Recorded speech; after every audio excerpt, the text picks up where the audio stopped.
I don't tend to have sex with food. Marry it. That could get a little messy. Jessica always wants to go out on the lake, go fishing or something. Stick to motorboating. It's safer. Yeah, perhaps. You can still suffocate. You can, but there's worse ways to go. Not many. It's like, help, I can't breathe. There are flesh bags. I can't even talk. Can't even let you know there's a problem. Now you get down there, do your Nixon impression. You motorboating son of a bitch. Ow. Ow. But it was just that whole point. But he also brought it down to the fat cats in the actual government, the Italian mob, and then the street level gangs. It's all exactly the same. It's just who has the fucking money and the power. These guys have the money and run some of the shit. These guys have all the money and all the power. You're at the bottom, struggling and dying. Most of us are at the bottom. Yeah. And so, yes, it was a big commentary on society as it stands. And the fuck are you? That has an itch. Yes, but from where I'm sitting, that looks horrible. Don't look down and grumble. Don't be sitting there grungling. Yeah, really wrong. Drunk as hell on Lagavulin. Just scotched up cows. They're pre-marinated. Moo? No, they're drunk and myrrh. No, drunk cows are dangerous. Don't do that. How the fuck would you know? The internet exists.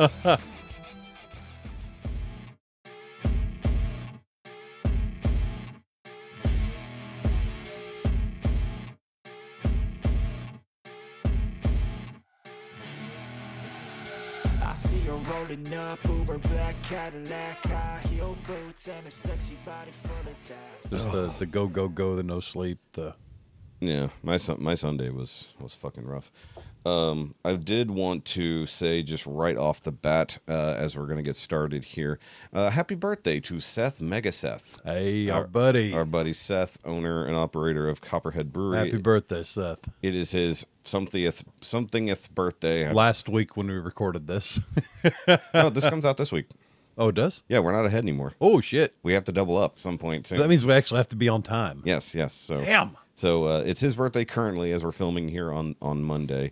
And yesterday I was at the first annual, I guess, Copperhead Terror Fest. Nice. So it was a Halloween party / concert. I saw Seth's wife's costume. It looked fantastic. Alicia, yeah. And she was super, super worried that nobody would show up to do the contest. Really? Yeah, so she thought it was going to be just her. I mean, like, I was dressed up. So you were asking me about my lovely adornment here. No, this is part of my my Ukrainian gangster. Oh, okay. I was being a Ukrainian banditi. So you were another Ivan. I was being a banditi. Yeah. I had my wife beater on. I had my tracksuit, same as I wore last year. And I had my hair slicked back. Actually, there's no new product in my hair. I just had that much in it that it's holding shape today. This morning, it was standing up, like just... I'm about to say, what hair? Yeah, shut up.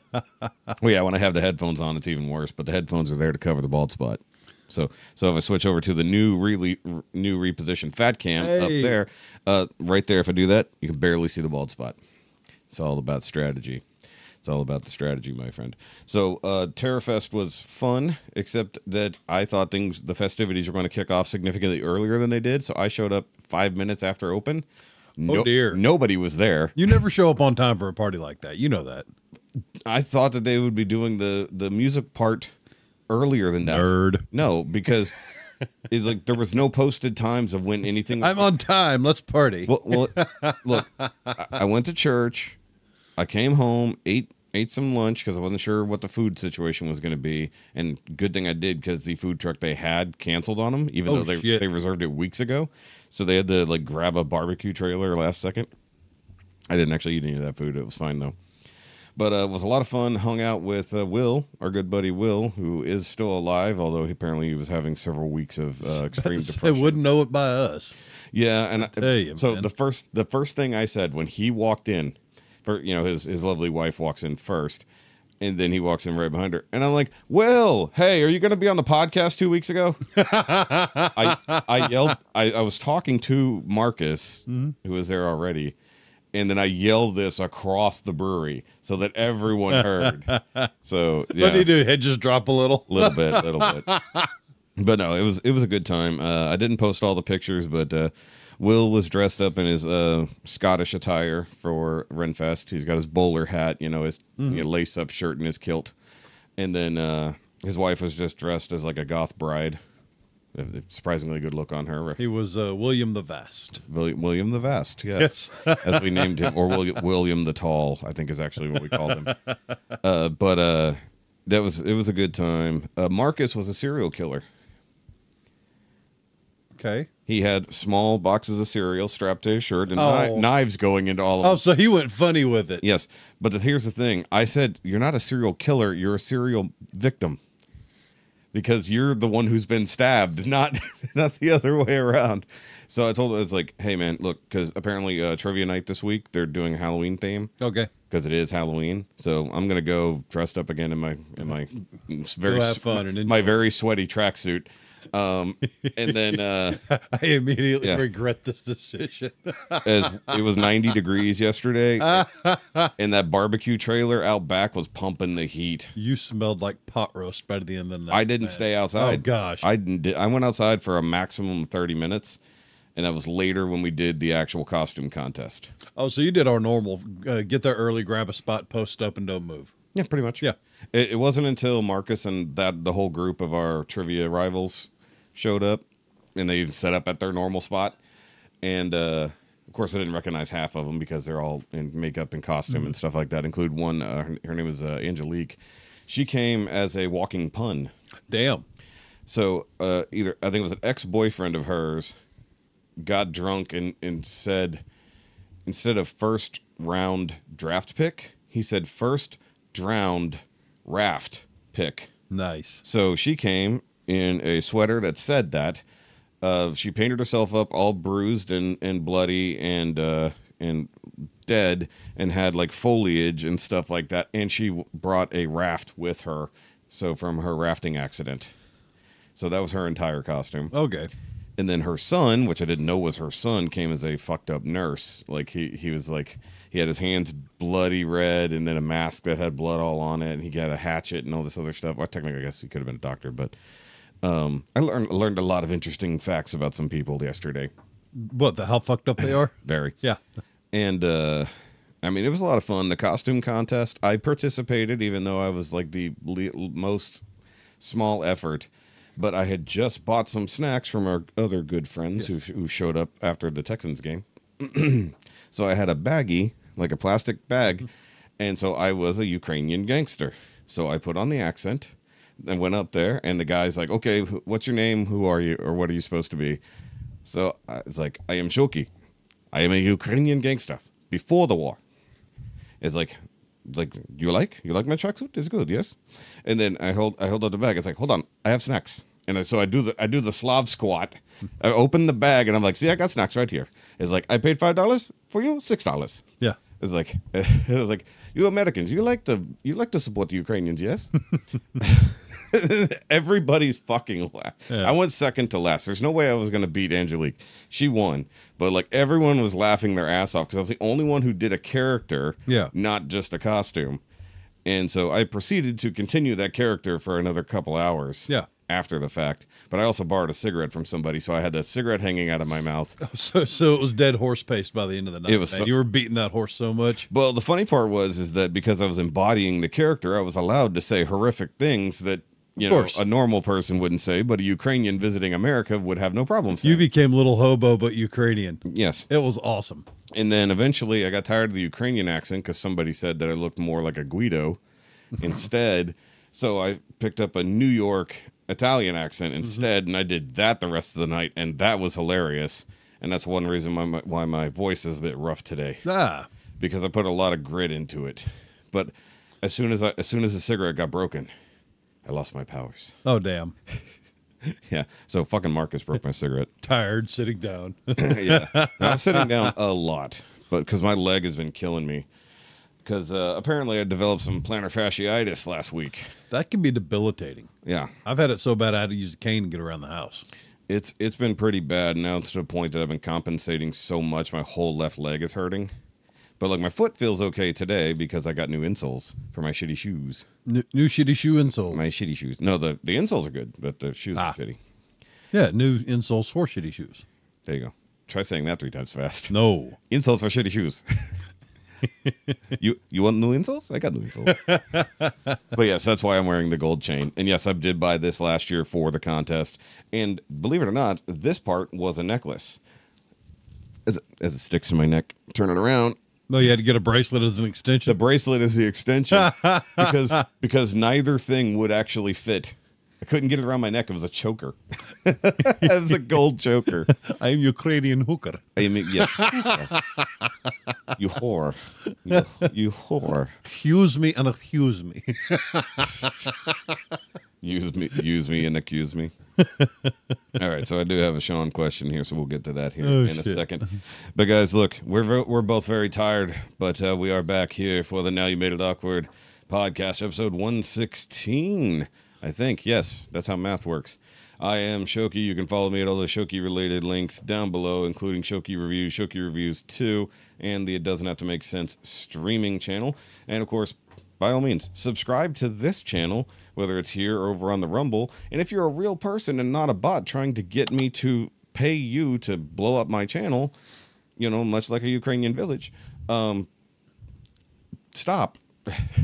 It's like, please, I want normal people. Dude, I get notifications 3 times a week now. New subscriber, immediate comment that's the same bullshit. I think you and everyone else that has a YouTube account. No, it's not YouTube, it's Rumble. Oh, Rumble. Yeah, it's on Rumble only. Like, it doesn't happen on YouTube. I get the emails occasionally, but I have those. Do you report them on Rumble? Every time. Okay, good. Every time. So, on top of that, guys, make sure you check out the Shoky Patreon, where you can get the full uncut video version of this podcast, because there's stuff that'll get removed here and there, and especially today, with some of the topics I'm going to bring up, YouTube might not be super friendly about. We'll see. I think it's funny, but, you know, YouTube maybe not so much. But then, of course, back with me this week, and Grounded and Grumpy, we have Heffy. Hey, I am here, in spirit at least. Well, I mean, you are in the flesh. Yeah, but it's struggling, buddy. It's struggling. Vitamin green juice. Drink the vitamin green juice. Yes, and you can follow the Heffy at the Cry Havoc Kitchens, where he will eventually start doing some more content. I tell you what, it's been nonstop. The 6 days a week's just starting to kill me. I've barely had any time for anything else. Yeah. Haven't been in the shop. Haven't worked on anything. It's just, I got an electric fence to put up at the farm to keep the dogs in. Yeah. And I haven't even started yet. I think I'm going to try tomorrow. Well, hit me up. I got the Lucas. He also hit me up. It's like you've helped me with projects that you've barely ever reached out for me to help you. True. It's like I'm somewhat useful. Well, the big work's going to be on that front fence line where we got to take a lot of the trees and some of the bush out. That's the big work. You're going to take a bush out. Yeah, I'm going to take the lawnmower to it. Lawnmower 2.0. Manscaped, please sponsor us, Manscaped. We might use it. One of us probably needs it. Pretty sure we both have a very similar hair issue. Yeah. Yeah. Just not up top. Yeah, for you, maybe. That's what I'm saying. I don't have it. Yeah. It's like, literally, I don't have the fucking problem. But guys, of course, if you want to contact the show, you can do so at NowYouMadeItAwkwardMail@gmail.com, where it would be great if, you know, people would do that. But we'd love to hear from you. But they don't. But we don't. Yes, but we miss you. Reach out. But Shaun does. Shaun reaches out. Where? At the Now You Made It Awkward Facebook page at what's it called? Now You Made It Awkward Podcast. Correct. On Facebook. Look, it's on the screen. Whether even if you screw it up, it goes up on the screen. It's fine. The links are all down below, guys, so make your life easier. Oh, I do need to add Cry Havoc Kitchens to the links. I have not done that. I put it up on the screen. Hey, I'm doing good for being awake an hour ago. Hey, I put it up on the screen for people to see, so that it can at you, as it were. Hey, look, you do have a new project vehicle. You could do some filming. I am probably going to start throwing that up there, and, you know, showing a little progress. Yeah, you could do a little project. So that inspired me a little bit this past week, because I was thinking, I was like, we have a few $1,000s sitting in the bank, not doing a lot right now. What if we just happen to have, I don't know, a spare vehicle? In case one of us, I don't know, has to take the other one down for repairs for a while or something. Dude, a shipbox edition is a great addition to your fleet. Yeah, I was thinking about it. I mean, it's Jessica's money, so I can't just do that. But I think as a backup, that way we don't have to do rentals. You know, if I got to work on my car, I don't have to fuck around with anything. You know, shit won't start today. Hop in the other shit box. Go to work. That's kind of why I rushed so quick into getting another backup. Well, yeah. I mean, you guys already have, what, 4 normal dailies?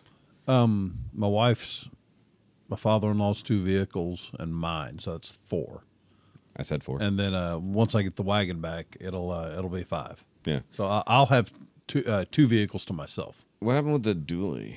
Luke's been driving it to school and back. Okay, well, I was including that in the fleet. But we will soon, here in the next couple of months, be picking something up cheap and cheerful, easy, reliable. He wants cool OBS trucks, but I don't. Toyota Corolla. He's getting whatever we can find that's reliable. Toyota Corolla. Does Civic make a wagon? You get the murdered out farm wagon. You know, we were talking about getting him a standard, but man, he has no experience, and he's going to burn through his first clutch. Sorry, I was trying to drink and push buttons. I see that. I realized one hand cannot do all. I, knock on wood, have never burned up a clutch. I replaced it because I was there. You know, I've driven all kind of standards except one in a car. Yeah. So old Jeeps. You never drove one in a car? Old Jeeps, pickup 6 speeds, 18-wheelers, tractors, army vehicles. Great, fine. But it's just a short throw on that clutch on that Volkswagen is going to take a lot of getting used to. Yeah, trying to put your foot through the floor. Yeah. So, you know, it's funny in my job. Because if I can drive a split 10, I can handle a little 5-speed. Clearly, yeah, you could drive it. Just remember, but there's no intermediates. But first and second gear on a split 10, you barely touch the throttle. First, you don't even touch the throttle. Yeah, you're going to need that though. Yeah. So I didn't drive a standard until a couple years into doing my job, which we had a great deal of standards, and we were only just barely getting automatics when I started back in 06. And my dad had just gotten a truck with a 5-speed in it, and I thought, okay, well, look, I've already learned how to drive it a little bit. I'll go take his truck out. And then I immediately got it into a minor accident because I started to roll back, caught myself. The guy behind me wasn't looking and gunned it and hit the bumper. Oh. I mean, all it did was slightly under-roll the bumper and leave paint, and it took my dad legitimately 8 years to notice.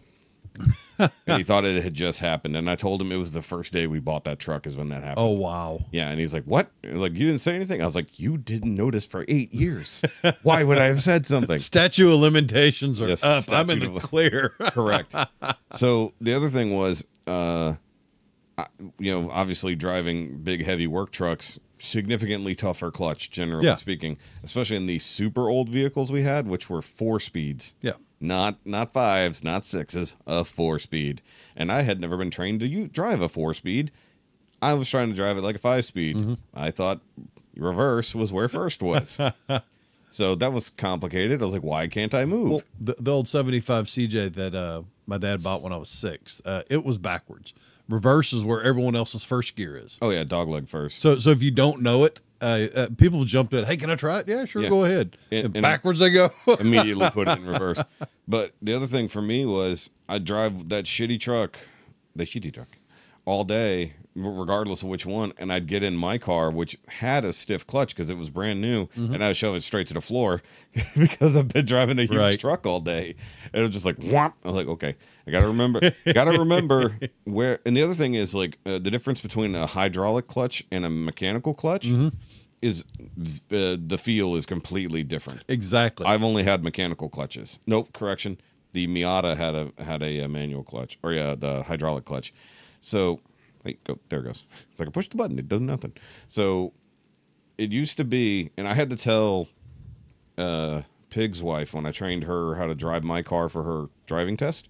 She was used to driving his Civic, very sloppy clutch, and his engaged almost at the floor because it was just that shitty. It was wore out. Really shitty. Yeah. Probably needs a new slave cylinder. That was a piece of shit. Doesn't matter. For mine, since it was an almost new clutch, by the time she drove it, it was about 3 years. So it was a brand new clutch when I put it in there. And I knew exactly where the contact point was. So I had to teach her, like, hey, let out just to about there. And, like, you will feel it engage. Because she was used to the complete lack of feeling in the Civic. Yeah. And for mine, because Disconnected. Yeah, just because it's literally a spring and a wire going from your foot to the thing, you know when it happens. And I said, okay, we're going to practice this. It's like, I know you can drive a stick. You're going to practice driving my car. I said, put it in first and just very slowly let out the clutch. Just and you will feel it go. And because my car had, since I rebuilt it, higher compression, big cam, computer, all that, it had so much more torque than his car that she nearly just, went without. I said, don't hit the gas, just let off. It's fine. But yeah, that's one of the reasons I'm going for this old rig. Everything's simple. Everything is all the EGR delete's been done. Timing has been done. All the major points of failure have already been replaced and upgraded. Yeah, well, that's always good. Why am I so washed out? Hold on. So about the only major thing I'll probably have to do is suspension. Yeah, and that's not that bad, really. No, and my son's already throwing me airbag kits and stuff like that. I said, dude, chill out. My concern with that is that you're already worried about the road you live on doing damage. Airbags will not survive that. They will not survive the rough treatment? Not on a car. In a truck, they might. Because they're built significantly more durable. I mean, airbags are great for comfort, but they're not great for durability. This thing's not fast. It doesn't handle well. Yeah. I mean, I want comfortable. What don't we all? Mm-hmm. Okay, so let's go check out Shaun's question right quick. Yep, let's hear from He you. sent two, which leads me to believe he said he sent a question to the wrong spot, so I'm going to see. Hey, there's a desk there. Yeah. Did that feel good?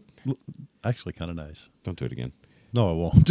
Okay, let me see. Also got to double check the volumes here. I'm turning this down just a hair. Question for the pod. Since it's spooky season and it's fixing to be candy day, how about we do fuck one, marry one, kill one? Snickers, Kit Kat, and Twix. Random. Okay. I like all that stuff. Okay, so I've never done fuck, marry, kill with Food. items. Yeah. I don't tend to have sex with food, marry it. That could get a little messy. But basically, I think it would be. This is almost a one has to go situation when it comes to that. What did he say again? He said Snickers, Twix, and Kit Kat. Oh. So the Mary is the one you want forever, always going to have. Yeah. So, Lord, that's Kit Kat for me. Same. And the one you want to have a fling with Snickers. is a Twix.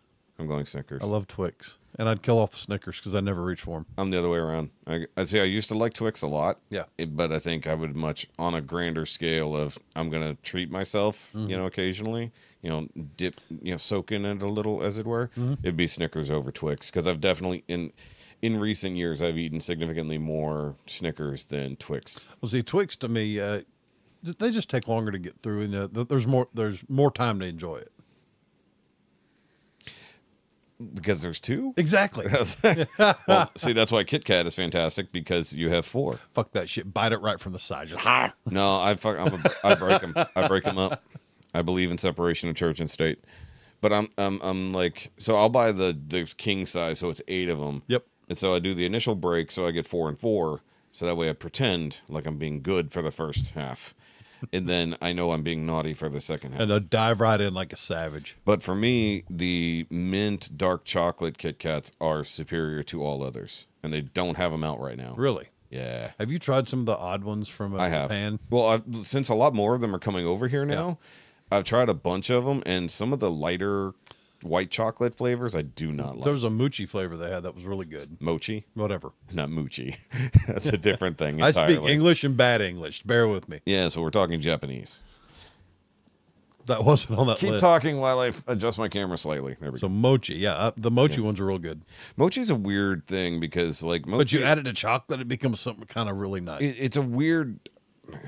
I don't even know. It's almost like a ganache. It's really strange. Yeah. Mochi is a thing, but it's Well, if you rolled it out, it'd make a decent fondant.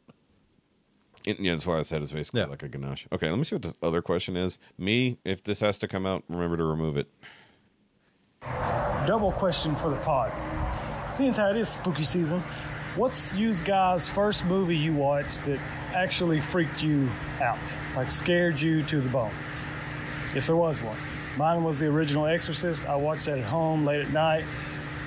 I needed to go pee really bad, and I held it until daytime. Because I was not leaving my blanket fort for shit. Because that creepy-ass girl was in the hall, and she was going to get me. So what's y'all's? Well, you've previously said you do not like horror movies or scary movies. So is there one that got you? Tim Curry. The original? Yeah. That, my mother is a sci-fi fan as well. And from a very young age, she introduced me to the Alien series. Yeah. And that's more jump scare stuff. Well, the original Alien is a horror movie. Yeah. Yeah, that one is 100% a horror movie. You know, Later, I it's more had sci-fi. I had the Alien toys and the tank and the loader and all the other stuff. Yeah, we've talked about that before. Oh yeah, you went into great depth on it. Yeah, well, we pulled them up because you didn't even remember all the crazy Kenner variations of the different things because they were pulling them from the comics and the games. So that's why they had so many different Alien variations. But anyway, It was one that really messed with me. I wasn't a fan of it. I still don't like clowns to this day. I know I didn't see it, but I do really like Tim Curry. Yeah. Well, see, the funny part is they tried to scare you at the end of that movie with a giant spider puppet, and it didn't really work. It was not very. Would have been better with just Tim Curry. Yeah, just a monstrous clown would have been scarier. I can't think of the first one that probably got me, but I know there was one. What was it called? Creep Show. Do you remember the Creep Show movies where it was just a whole bunch, like 5 different little mini horror stories? Were they tangentially related? It was basically a horror version of Pulp Fiction. But they usually didn't connect. They Yeah. were just separate stories. There was one in there that was called The Raft. And this is when... so it was Goosebumps for grown folk. Yes. Okay. That's what it was. But it was in movie format. Yeah. And this one was called The Raft, and it was a bunch of teenagers go swimming in a lake. You know, yay, fun time. We're going to swim out to the raft that's out there, you know, the big wooden platform in the middle of the lake. But when they do, they realize they are now trapped because there's this, like, gooey, oily thing that's basically anything gets in it, it instantly eats it. Oh, no way. Yeah.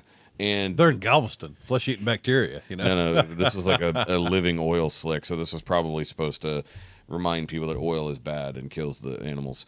So at first it gets like a duck, like a duck lands near it, and then it just completely dissolves the duck because it breaks down whatever gets in it and then it eats it basically. Yeah. That's the living blob, amorphous blob of living gelatinous acid. Yeah, but it was black and oily looking, and the kids one by one get killed, you know, until finally like the last 2, which I think was a boy and a girl. Finally, they distracted it somehow. I forgot what they did. They got it to move because it could move. It wasn't stationary. It could move around the lake, and it was attracted to them because they swam out there. Mm-hmm. So they finally managed to get to the shore, and they think they're good. And then the last scene is just this huge black wave comes out of the water, and then they cut. I was like, so even though they thought they were safe, so that fucked me up for swimming. With me, it was more books that got me. I was an avid reader, even as a little kid. So it's your own imagination. Peter Benchley's The Beast, the movie he did about the squid and all that. I think it got turned into a. It sounds like a sci-fi afternoon movie. Anyway, we went on vacation in Arkansas, and we were in the lake, and I just got finished reading that book while sitting on the pontoon boat, and. A whole lot of inland squid problems. Well, something touched me, and I freaked the hell out and climbed over my sister and got on the boat. Yeah. You know what? I'll even go along the lines of that. Jaws definitely made me scared to go in the water. I've just never liked the ocean. Well, you got I remember I couldn't swim. I wasn't because my tubes in my ears, so I wasn't allowed to even go below the surface of water. I'd only been to Galveston once at this point. I couldn't swim, and there was one time where we were all trying to get out to a sandbar. That was a little ways out, and there was a huge dip between the shore and there, but everybody was just kind of jumping over the dip or swimming, and I kind of went in it, and I was just barely tall enough to go completely under. Yeah. And then, much like you, something brushed up against my foot. It scared the shit out of me, so I got back on the fucking... on the shore as fast as I could, and then I told everybody else, I was like, hey, there's something down there. And mind you, this was after the first time seeing Jaws. Yeah. It's like, nothing makes a little kid who can't swim so much more secure at the beach than watching Jaws. You know, we're literally too afraid to go into the water. Yeah, so I just don't do horror at all. I don't enjoy the genre. I like because there are some very silly horror movies, Friday the 13th, stuff like that, where they just get a little, or what's the other one? Nightmare on Elm Street. You know, Yep. it is gore Jason. and horror, but they are like kind of Now, ridiculous. I did enjoy the living hell out of Dale and Tucker versus Evil, Yeah, but that's different. but it was an accidental horror comedy. I don't know if it was technically accidental. I'm fairly sure that was Alan Tudyk was in that. Alan wasn't he? Tudyk was Yeah. So yeah, if Alan Tudyk is in it, it's already a comedy. But man, it was some of those death scenes were just Super gory. and just shocked you at first. First time you saw it. There's a movie. Why is he in the chipper? Yeah, there's a movie, a really horrendous, like not even B movie, and it's about mutated beavers, and it's supposed to be in the style of Tucker and Dale Okay. because it's very redneck. So it's a bunch of rednecks versus these fucking beavers that have been mutated and are eating people instead of just wood. And it's horrible. It is so fucking bad. And I watched about 15 minutes There of was it. another horrible one I finished because it was so stupid and entertaining called Elk. And basically this Starring Joe Rogan running from a fucking monstrous elk in the thing. No, but it was just so retarded. They actually had puppets of some of the characters. Oh yeah, And the people just acted like they were normal. yeah. And this little puppet's being angry and psycho, and it's the same puppet popping up all over town doing different jobs.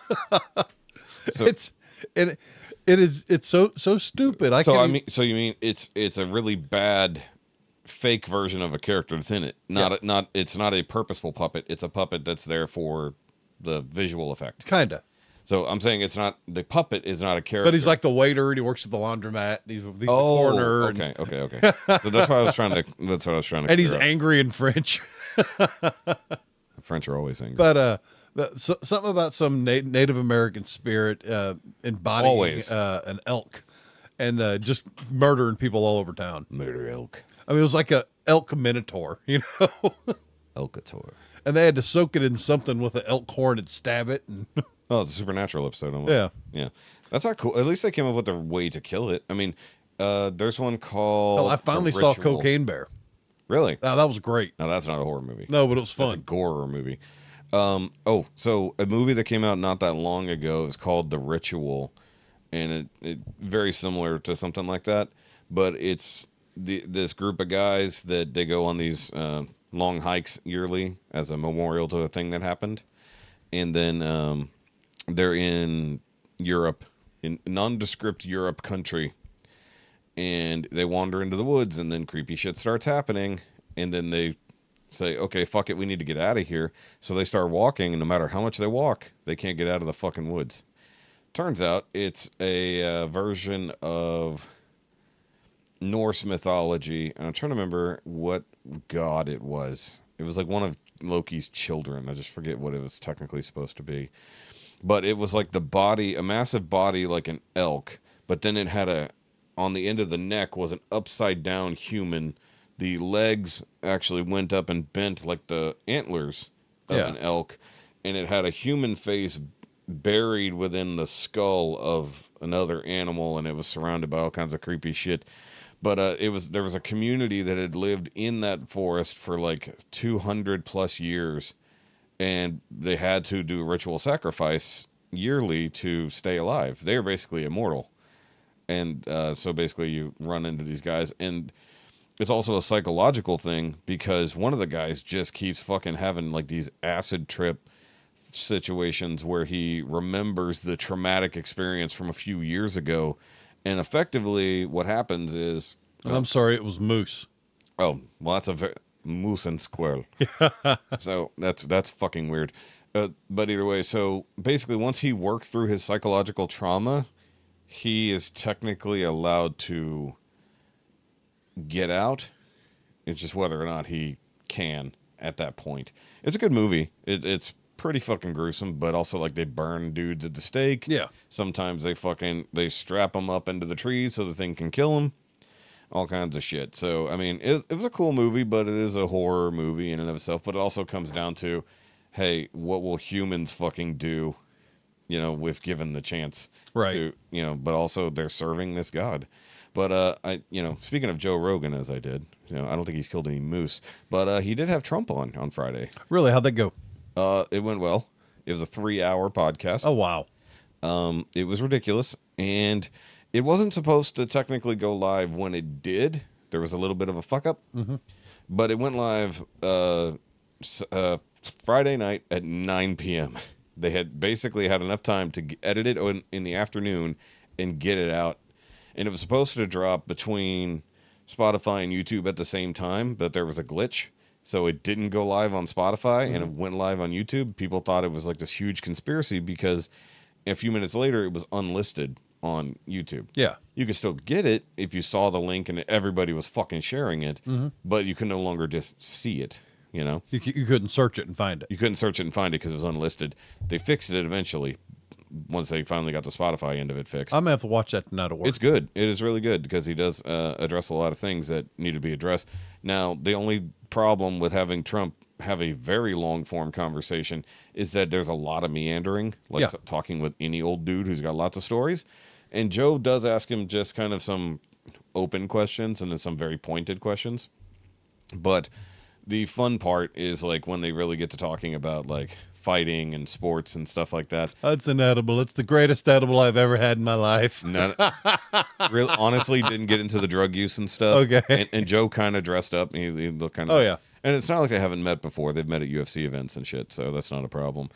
But it was very interesting in the fact that overnight it got 9.2 million views. Oh, wow. When nobody could find it. 9 million. So that was, it says 2 days ago. Today's Monday. That was Friday. 34 million views on YouTube. Shit, man. Probably the largest podcast ever. Now, he's been on other people's podcasts. That's what, almost half of the voting constituents in the country? Yeah. Yeah. Now, mind you, some of those are rewatches. Obviously, some people go back rewatch things, especially people who are doing breakdowns. Yeah. So they got to go through, they got to scan, they got to do all But still, that's a lot. It's a lot. Dude, 9 million. Okay, so by the middle of Saturday, it was 20. Think about that. 20 million by the middle of Saturday. I mean, why do rallies anymore? Just do podcasts. That's what he's been doing. I mean, he's doing at least 2 to 3 podcasts a week, along with doing rallies and town halls and everything else like that. JD Vance is hitting a new podcast every day, every fucking day. So I've learned a lot about JD Vance watching him because he was on Theo Vaughn's contest. I don't know why I can't say Theo Vaughn. It just doesn't flow. Theo Vaughn's contest. Yes, contest podcast. But that was actually really funny because Theo was just on. Like the clips I saw first that drew me in, I was like, it's fine. And then I saw some of the clips and some of the shit they said. I was like, oh, okay, I'm watching this because this is gonna be fucking funny, and it was hilarious. But you know, it's one thing to sit down and just be constantly questioned about the politics, but actually sitting and having a conversation And getting to know the individual. Yeah. And like talking about stories, like whenever he sat down with Trump and he was talking about how Trump basically kind of lost his brother to alcoholism, and then Theo being a narcotics guy, you know, he was into a lot more drugs, and he's recovering everything basically. Yeah. And, you know, he talked about that also with JD because, you know, JD grew up with a mom who was on drugs and alcohol and everything else like that. And was basically raised by his grandmother because of that. So, I mean, like, JD's a very down-to-earth dude. And, like, they're painting him out to be this fucking ridiculous monster because he's attached himself to Trump. I was like, what the fuck is wrong with you people? Of course, that's what they do. I know. It's just fucking ridiculous. So we both took a breath at the same time. Well, that's the Marxist manifesto of blame your opponent for everything that you're doing just to cause more confusion. Accuse your opponent of what you're doing. Yeah, it's a big thing. Communist manifesto, technically. Yeah, but yes, written by Marx. Yeah. How's your same drink I'm drinking? Effectively, I know it tastes funny, and you're probably getting clumps now because you need to shake it up. Basically, we're both drinking Bloom right now because we're both run down and want some liquid vitamins. Yeah, he's mildly hungover. I'm just overworked. Dude, I was fucking wrecked this morning, man. I bet. Hangovers suck, dude, man. And the funny thing is, like, I've been drinking a decent amount lately, but, like, I've been drinking more alcohol and less beer. So to drink, like, 5 beers yesterday kind of hit me hard. And then there was a weird thing when I went to check out. The older I get, the worse the hangovers become. Yeah. In my 30s, it's been a 3-day ordeal after a good hangover. Yep. And your 30s are going away here in a few weeks, man. I know. But then, still waiting for the invite. I'm just waiting on something else to hurt. Well, here's the other part. On top of that, we're both hurting in our legs right now. It's so funny. Like I mentioned, the plantar fasciitis is fucking me up. But my foot hurts less today, but my leg is incredibly sore. If you have an impact massager, use that. I do not, but I have a foot rolly thing in there where you... That'll help, okay, but that impact massager actually helps. I know. You know, the next morning you can actually walk. I thought about buying one of those the other day for me and Jessica. For like $30. Yeah, Jessica's having some issues too right now, which are strange, but I think it's... Just spend more on it so you get a better one. We ordered one from, I think Amy got one from Temu. You said moron. I'm just going to point it out. Jackass. You did say moron. But anyway, that one was okay. It was inexpensive. It was decent, but you don't get a lot of the power you get on some of the better units. Yeah, especially if you buy the Hitachi version. Yeah. They have attachments. I bet they do. But does it do the driveway? So speaking of Trump stuff, I think I sent you the link this morning where Tony Hinchcliffe was the opening presenter at Trump's rally yesterday in Nice. Yeah, I think I sent you the link. You probably were sleeping, but it's fine. I was. So he got an 11-minute opening bit. Oh, did he roast? He roasted a little bit. He had a couple of really good moments. Did he roast Trump? Not really, but Okay. he did roast everybody else. However, he made a statement that got him in trouble because people can't take a joke. What are they going to do? Cancel him again? Exactly. Yeah. So they were, that was in China, canceled him. That's the thing, though. You lean into it, tell them to fuck off, and get over it. That's what he did. So basically, the Dems are all up in their fucking panties, talking about how he insulted Puerto Rico. And what he said is like, have you seen this shit? Is like all this stuff going on. You have a literal island made of trash floating out there in the ocean. I think it's called Puerto Rico. He was talking about the government and how they steal fucking things. You know, all of the support we sent them after that Hurricane Maria wiped out the fucking island, the government stole it all. Yeah. That's what he was referring to. They're making it a racist problem. It's like, hey, how about you talk to all the Puerto Ricans who were there at the rally? They're mad at him for making fun of people. Do you watch his show every damn week? That's what we said. That's all he does. Yeah. Dude, they had a trans comedian on there for the 1 minute. And the individual bombed, and they spent the next 18 minutes just cracking jokes and making fun. Yes, it was absolutely hysterical. I'm very aware of that particular person. But the particular person actually took it way better than I thought. Oh yeah, because even she doesn't know what's going on. But I love the joke is that everyone who meets that person for the first time, they've been on like 7 times or something like. Okay, maybe not 7, but a lot. Nobody knows which direction they're going in the transition. They can't tell. Yeah, this was hilarious about that particular person. Oh, I forgot who the guest was the first time I saw her. I saw the individual on. Yeah. He just blurted out, can we see your dick? Yeah. Can we see your dick? Yep. Man, what the hell? Yes. So I'm going to give Tony some credit because one of his final lines was really fucking good. So I wanted to quote him in this.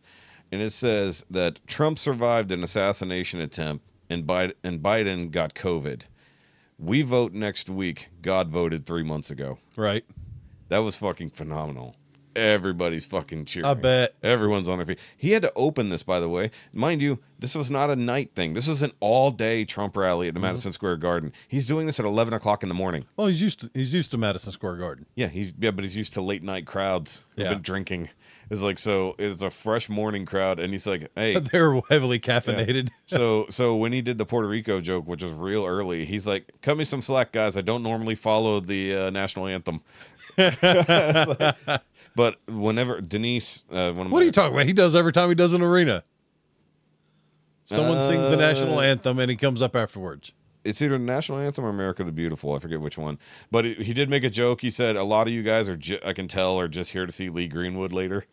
Because Lee Greenwood was in there. Dude, the list for that, the guest speaker list of that was ridiculous. There was like 17 or 18 people on there, including Hulk Hogan. It seems like it was like the last ditch. Get out and vote, brother. That's basically what he said. all these Trumpomaniacs out here. It's really, I'm not joking. I watched it this morning, the Trumpomaniacs. I was like, that may not be the best title to give them. It's like they're already giving terrible names around MAGA. It's like, let's not call them Trumpomaniacs. Well, MAGA maniacs. Not any worse. No, they do call them maggots, which is bad. Yeah, that is bad. So it has been a crazy weekend for Trump. Fucking Rogan on Friday, which, by the way, they dropped that the day they recorded it. So he actually released 2 podcasts that day. So they're flying through the edit. Yeah. I mean, basically, from the moment that, and by the way, he didn't know how long it had been going, and they looked down, and it's literally at 3 hours. Yeah. He's like, oh, shit, I got to get on a plane, because he flew to Michigan to do a rally immediately thereafter. So he had to leave Rogan's studio somewhere in the hills of Austin and get to the nearest fucking airport. Probably flew him by helicopter for fair. And then, to be fair, What day was this? Friday. That's what was going on. What? One of the gentlemen at the Legion pulled in, and I was talking to me yesterday morning, and he said as he came back Friday, coming down 71 through Austin by the airport, everything was shut down. They were That's diverting why. traffic. That's exactly why. Mm-hmm. Especially if it was at night. Yeah, if I see him again, I'll have to tell him what's up. Yeah, if that was at night, that's exactly. Well, he probably found out by now. Yeah, because nobody would have known ahead of time. They knew. They announced that because I told you last week that he was going to be doing Rogan, and they announced that it would be Friday. Nobody thought it would drop Friday. They figured they would wait the whole weekend. Yeah, but they said, "Fuck it, we got to get this out." There's literally only 11 days till we vote. It was less than that now. Now there's 10 or 9. Well, that was 11 days from Friday, so now we're at 7, give or take. So yeah, I mean, it's gonna be we're gonna have a crazy old time here. What's that? Next Wednesday or Thursday, isn't it? The 5th. The 5th. Well, the 1st is Friday, so that would be Tuesday. Yep, give or take. Yeah, it'll be interesting. It's gonna be completely and utterly chaotic. Yeah, it's gonna be. I hate to say it though. Either way, there's gonna be violence. No, I don't think either way. I think only one way. No, I think either way there's going to be. But there's one side that's actually calling for violence, and the other side is just looking for every legal the violence way. is going to come from the same area, but it's going to happen no matter who gets elected. Oh, okay. I see what you're saying. Yeah, that's true. And as I've repeatedly brought up, Kamala Harris is the one who has to count the votes and actually certify the election when it's over. You think there's any chance she will certify Trump?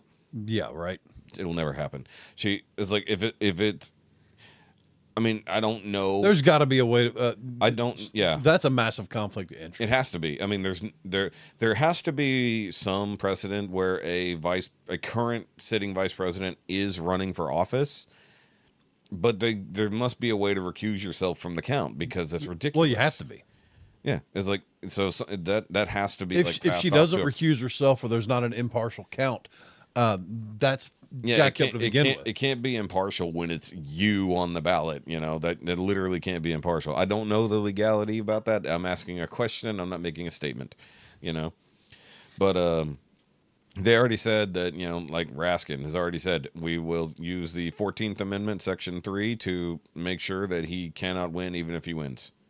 Really? They're going to declare him an insurrectionist, and therefore an insurrectionist. Oh, of course. But here's the thing: we went over it a while back, and literally, there's nothing in that section that says president. Yeah, it says any other officer.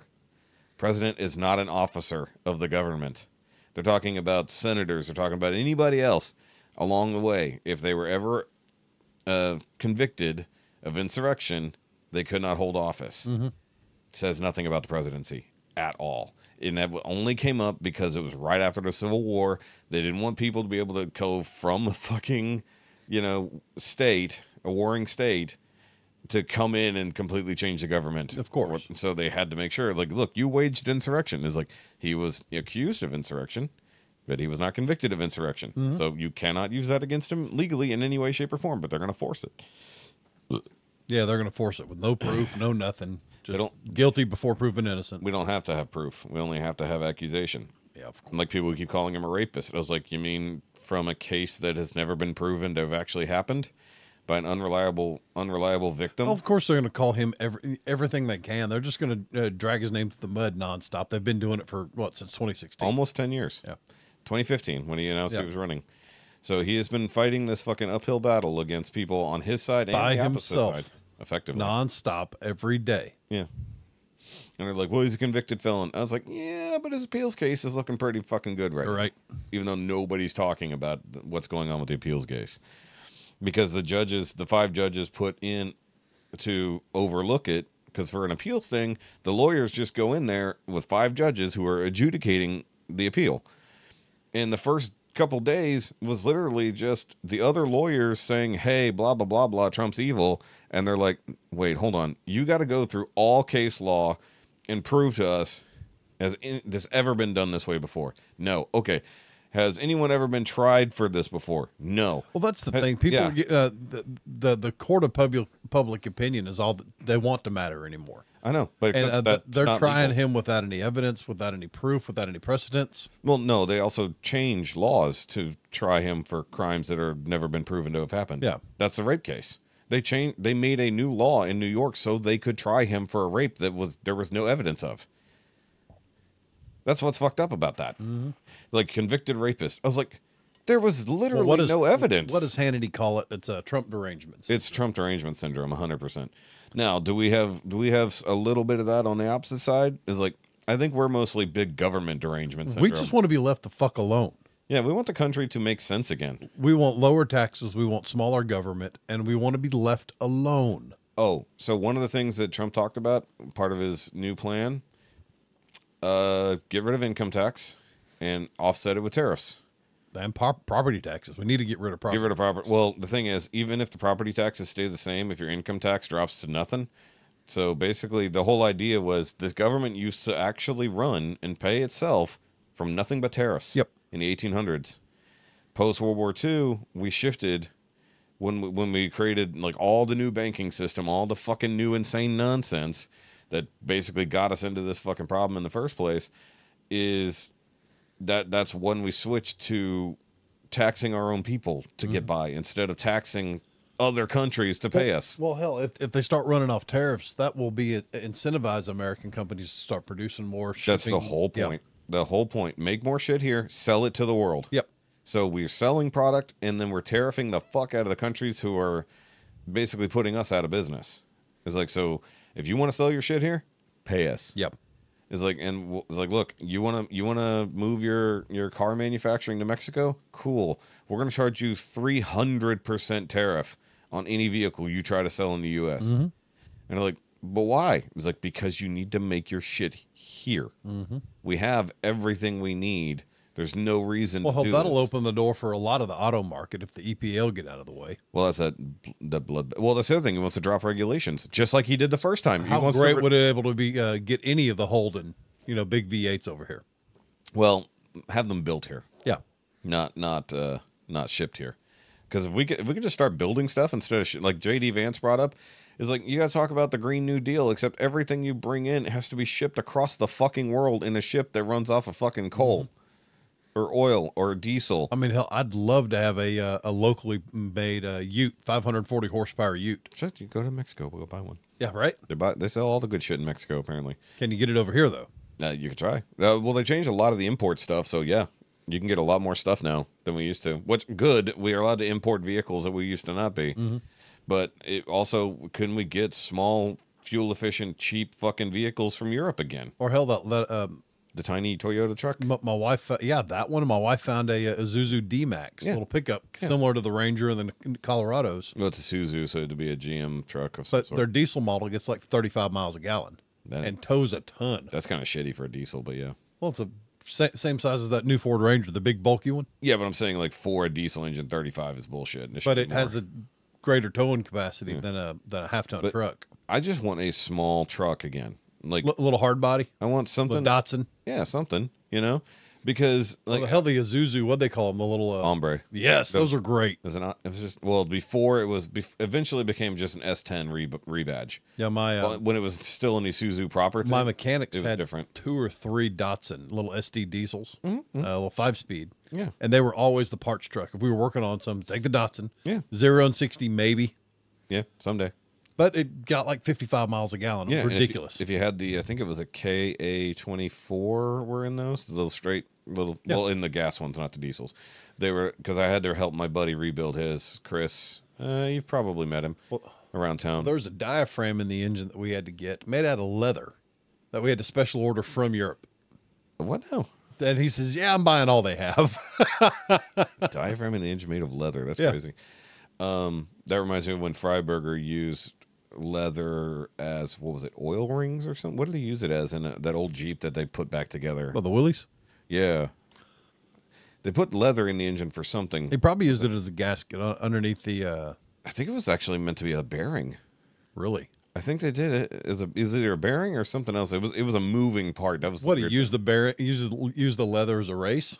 I guess. Just to lock it in position? I guess. I forgot what they did. They put a leather strip in the motor because they needed to fill a gap, and it was fine. And then, however many hundreds of miles across the desert they drove that thing. That was the one they literally just found the shell and put the shit back together. Yeah. And then drove through the desert. That was a long time ago. That was him and it wasn't Dulcich. It was somebody else. Yeah. It might have been Dulcich either way. What, season 6 or so? Yeah, it was weird. But eventually the leather did give out and they had to pull it out of the oil pan. Either way, yeah, I would like going back to me talking about getting something. I've been seeing a lot of people dropping the price of their cars on Facebook Marketplace.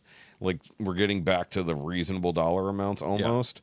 Yeah. Like okay mileage, 2015 cars for like $3,000 instead of fucking $8,000 like they wanted, 10 months ago. Now that's what we're going to be looking at for Lucas. He's getting cheap and cheerful. Yeah, dependable, air conditioning. I mean, if I get nothing else but a runabout, I don't care. Like it's something. So here's the main problem we have. If anything happens with Jessica's vehicle, she cannot drive my car. No, you have to get an auto. Got to get something that's auto that she could drive. I don't care if it's another small truck. Like if we got another, like she had an S10 when we got together. If I could get an S10 that had low enough miles, I would take it. In a heartbeat. Yeah. With the 4-banger. I don't care. Yeah. V6 preferably. But, I mean, I'll go back and get another fucking Dodge Dakota. I loved my Dakota. When the AC worked properly and the power steering wasn't gushing and the fellow I worked with had that water pump didn't the big explode. V8 in his Dakota. Yeah, and he had it tuned up, and it was the 5.9. It was a quick little truck. The 5.9 Magnum. That was a fucking ridiculous motor. Yeah. Fucking horrible on gas miles. That thing got like 6.2 miles per gallon, and was not that. Nothing was rated to handle the power. And then his goofy button. He went and built a 5.9 Cummins that was faster than his Dakota. Yeah, those are the RTs. The RTs came with that. I had a Sport that had the 3.6 V6 or 3.8 V6. Yeah, and that fucking V6 had some torque. My clutch did not like what I did to it, but that fucking motor could go, dude. There was a guy because I used to, because where my parents live out towards New Caney, I had a straight shot to work down 3083, right? And I'm going to work at early fucking hours. I worked out in New Caney for 3 years. Yeah. So you know where the DPS office is? Yeah. That I'm aware. Satellite. Yeah, I'm aware of where the DPS in New Caney is for sure. I got speeding tickets out there too. But no, there was an asshole in a G35 or a G37, whichever Infinity, and he worked over at Jefferson Chemical. And this guy decided he didn't care about stoplights or anything else like that. So get to 2920 and 3083, that stoplight right there. And as soon as the light would go, he would pass me immediately. Mm-hmm. And so I said, fuck you. You're not getting around me. And I'm driving my fucking truck. Yeah. I said, fuck it. We're going to see how fast this fucking truck can go. I'm sitting here racing a fucking Infinity G37 down fucking 3083 at 5 in the morning. And I'm like, part of me was like, I need to fucking maybe see if any sheriffs or somebody or whoever the hell would monitor this. Be like, hey, I will tell you the exact intersection to sit at. You need to fucking deal with this guy. Because he would pass you in no passing zones, 40-mile-an-hour zones. He'd be going 80. He fucking runs red lights. He fucking passes people in intersections, all just to get to fucking work early or whatever this fucking asshole would do. I was late one day. I didn't get a ticket. I got one of the deputies walked back into the jail and went, would you slow the fuck down? Because I was in a hurry, almost late, not late yet. Yeah. Hammered it from New Caney onto the feeder heading south. And he walked in and he went 92 on the feeder. Just a little bit. Really?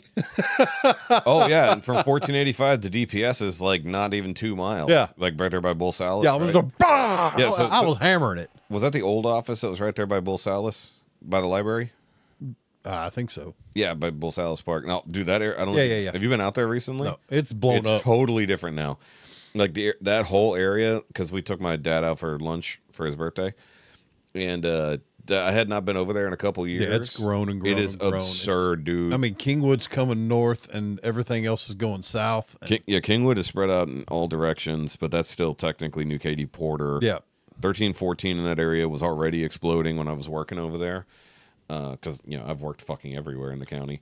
But I remember growing up out there how it was still like a country town feel, when they had a feeder that was actually separate from the freeway. It was crazy. Speaking of out there, have you ever been to that water park, 242 and 59?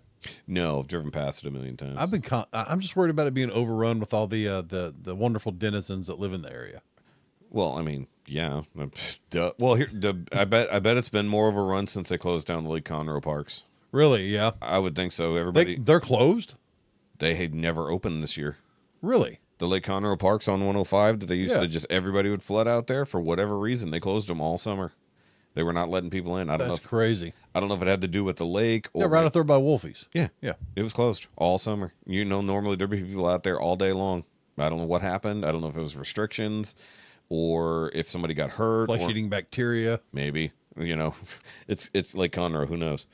That is one of the most dangerous lakes I've ever seen.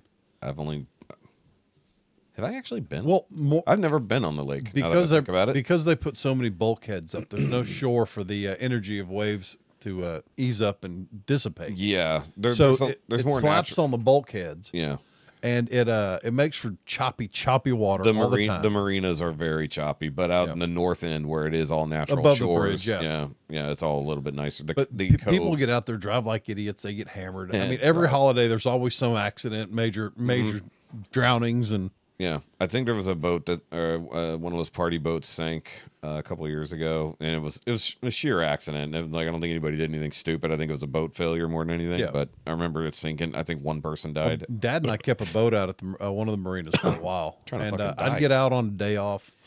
I'd float, go to the middle of the lake, and just sit and float, read a book, hang out, relax, and enjoy. Yeah. And people would be blasting, just buzzing the tower, almost hitting me. Yeah. That weird inward burp I did. It's fucking my esophagus isn't sure what's going on right now. I did get out there with an old bass boat, old 75 Ranger, with a 115 Mercury on it, big old tower of power. Yeah. Put it on it when it was glass. Put it in at 8:30 and it was glass everywhere. So you mean the water was just flat. You mean the road or at time of day? You said 8:30. 8:30. The public boat ramp. Okay. I put it in there. You said I put it in at 8:30. I'm like, wait. Water was dead flat. Yeah. And first time I test this thing, ease her up, get on a plane, and I just pin it. Yeah. Full throttle. I think the only thing in the water was a lower unit. Because all I heard behind me was yeah. That little thing was scary for a 30-something-year-old boat. I've never been proper boating like that. Jessica always wants to go out on the lake, go fishing or something. Stick to motor boating. It's safer. Yeah, perhaps. You can still suffocate. You can, but there's worse ways to go. Not many. It's like, help, I can't breathe. There are flesh bags. I can't even talk. Can't even let you know there's a problem. Now you get down there, do your Nixon impression. You motorboating son of a bitch. Ow. Ow. Speaking of motorboating sons of bitches, Vox Machina season 3 just ended. Okay. By the way, it's a terrible segue. I don't care. But it ended. I'm bored. Talk something else. Yeah. Well, I have my notes. Well, because I talked about the big emotional upheaval of the last week because they do 3 episodes at a time. I don't know why they don't just make it 1 hour and a half long. I'm going to keep pushing through and struggling through. I'm going to try to watch 1 episode a night. It is a good show, but the big news is it was renewed for season 4.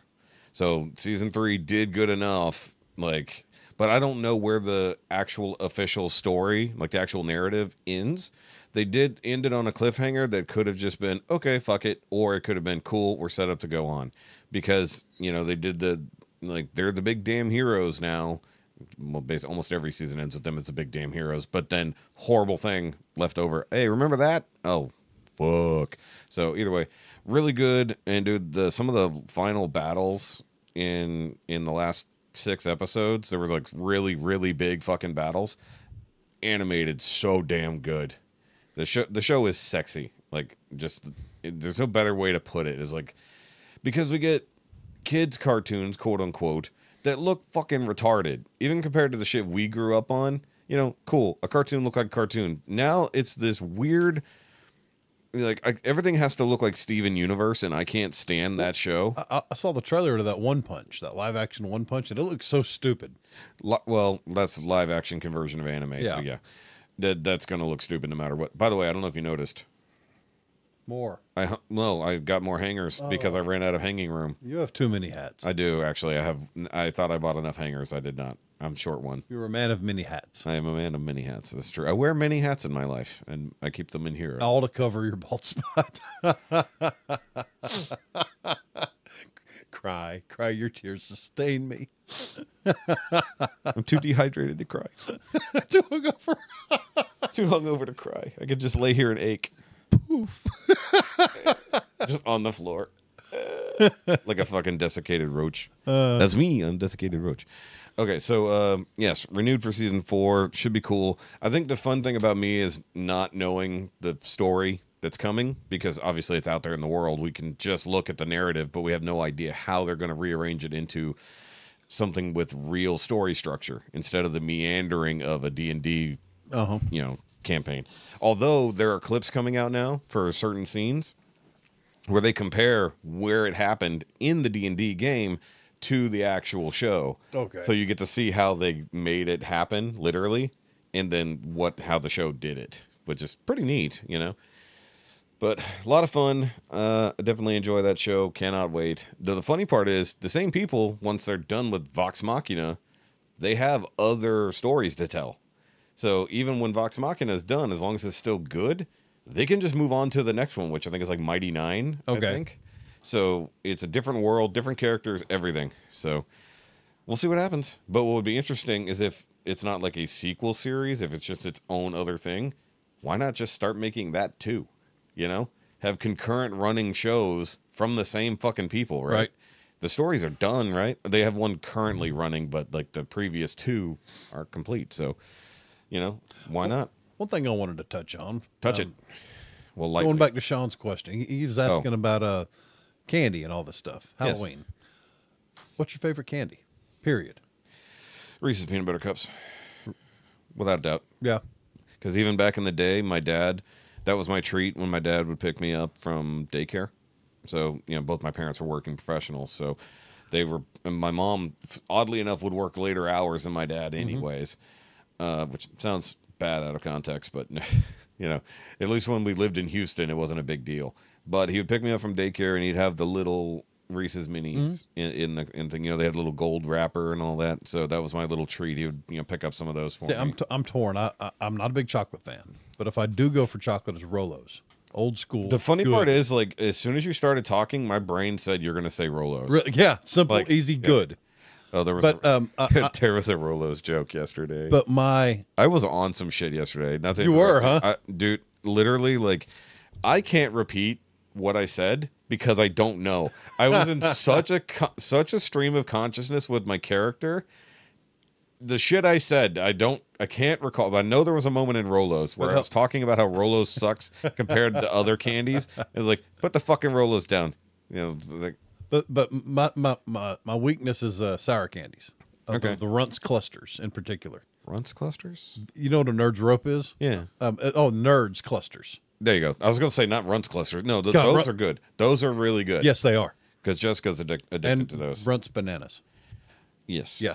But I like the I wish they'd come Runts. out with the sour Runts. They have the soft Runts now. Yeah. Well, now they've been out for a while, but I like those better because they won't break your teeth and still taste the same for the most part.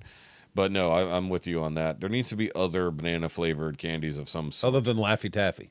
Yeah. Let's get away from the chewy things. Oh. I don't know the fruit flavored Tootsie Roll ones. Fruit flavored. There's no banana, but the vanilla's awesome. I know what you're talking about. Oh yeah, the vanilla is definitely superior. Yeah. The orange one's okay. Mix them. I'm not gonna do creamsicle. Orange Julius. Fuck you. I'm not doing creamsicle. Fuck you. Not doing it.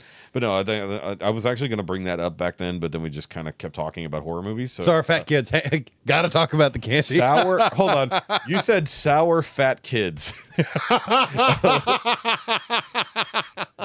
That's the title. So they're basically sour. That's the tower. They're basically Chubby Sour Patch Kids but made like gushers. They just have a big yes.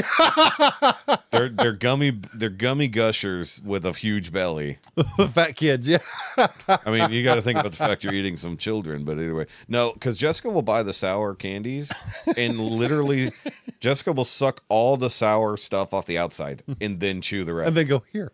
No, oh yeah, no, she did that one time, and she's like, "Here, you want this?" I'm like, "No." Should have taken the fuck is wrong with you? Taken it from her, stuck it on her forehead. No, because then I have to touch it.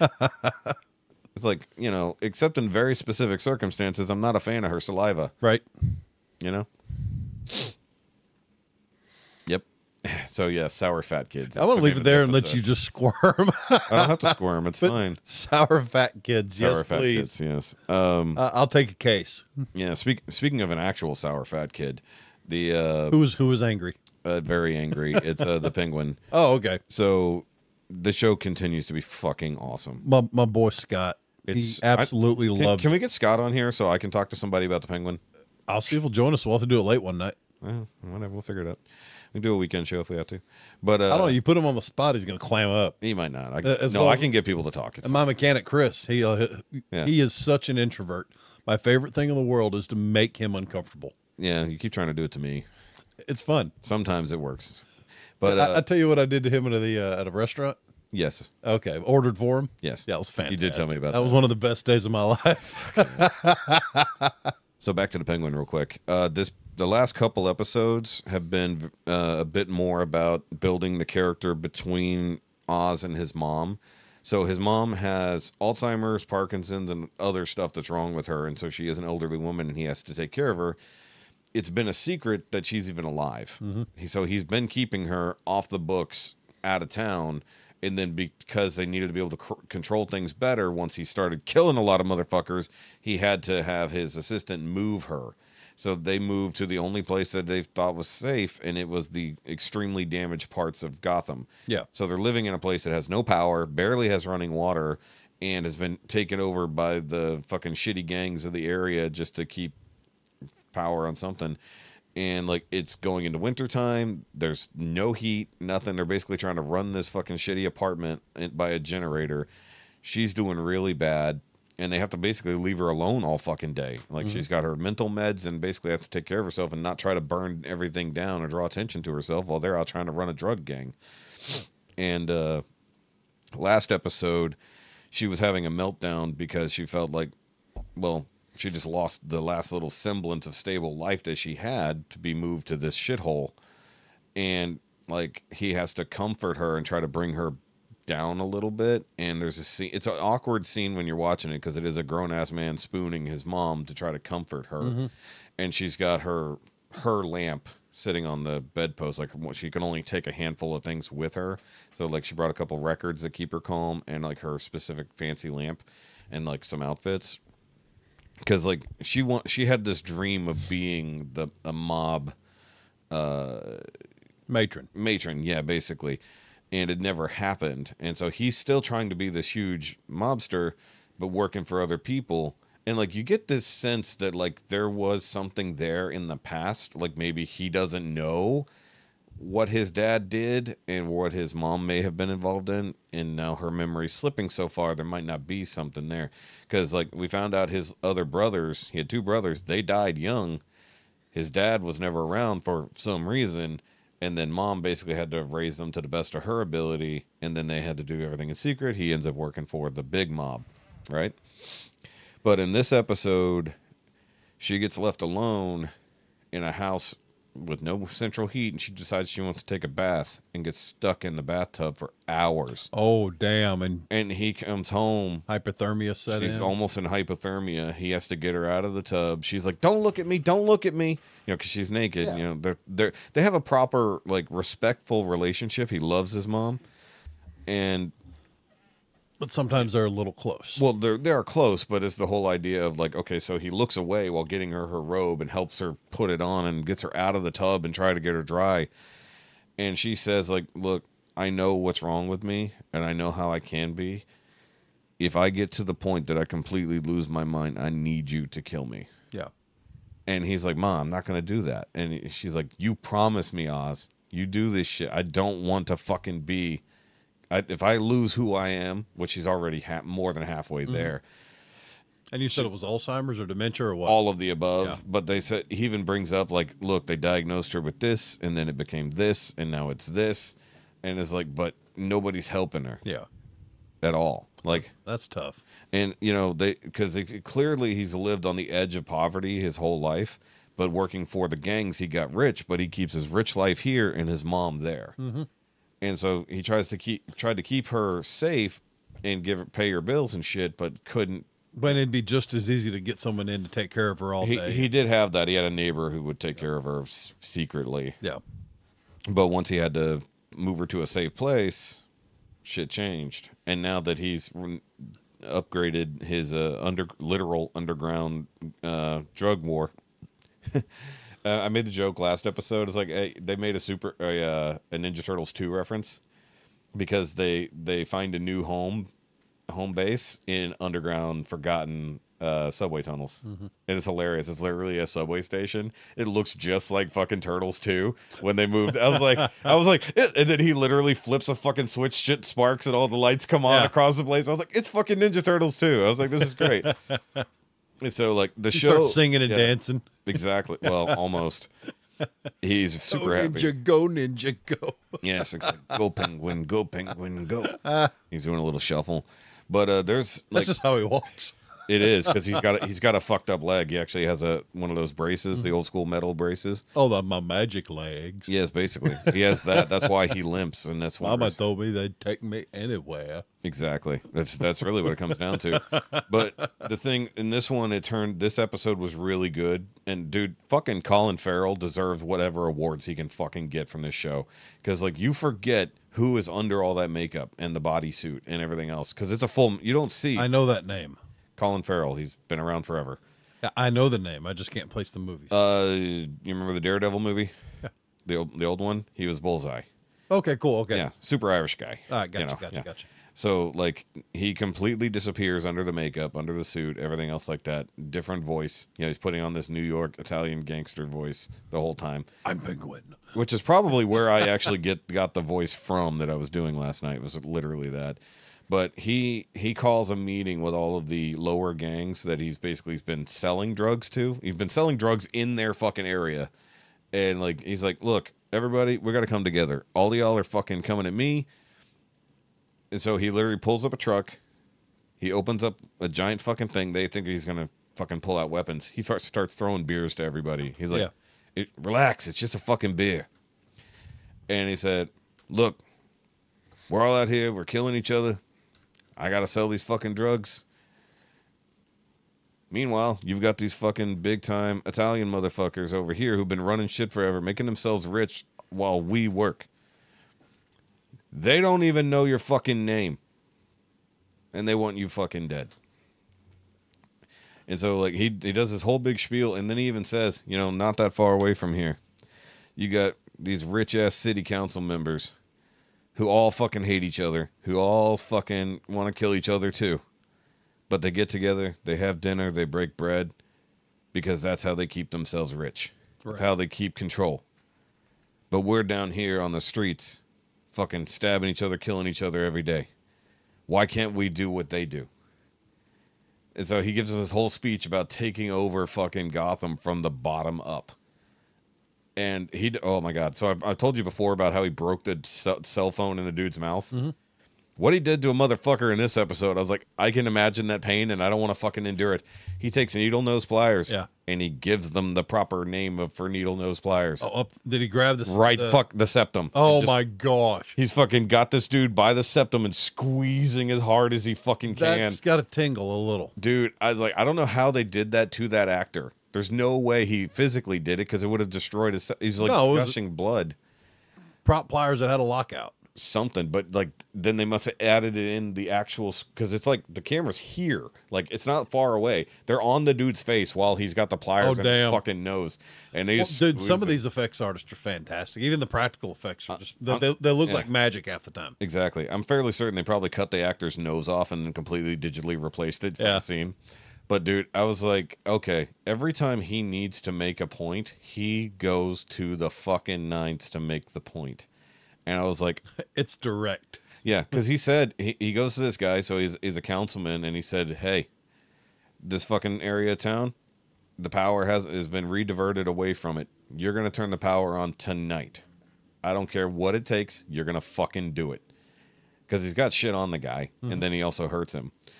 And by the end of the episode, lo and behold, fucking power comes back on. I was like, and that's wondering. So while he's giving the speech to the gangsters over here, you know, everybody, like the fucking Russians, the vague Asians, they call them the triads. But the biker gangs and all the that. biker gangs, the Mexicans, everybody, because they all have different names. The Irish, because that was the big thing, was the Irish guy called him, and so he knows the names of everybody he's working around or through. So that was the point. He's like, he's calling everybody by name. He's like, they don't even know who the fuck you are, but you're fighting over their nonsense. He's like, instead, we could take everything over using the shit that they left behind. So fuck them. You know, let's all come together. And so they had this scene of one by one, everybody who was on board would pop their fucking beer. And it comes down to the leader of the triads that basically called, literally to his face, called Oz a piece of shit who stabs everyone in the backs. And he goes, "Yep, I did all that. Everything they say is true." And he's like, "But I have a code." It's like, you can't accuse me of not being who I am. It's like, and I'm out for me and I'm out for everybody here. It's like, you can be on board or not. So, of course, peer pressure at that point. Right. But they also want to get very rich off the drugs because it's a very, very, very powerful fucking party drug they invented and then stole from Sophia. And in the meantime, Sophia, who's the other main character, is trying to find Oz via his previous girlfriend. All right.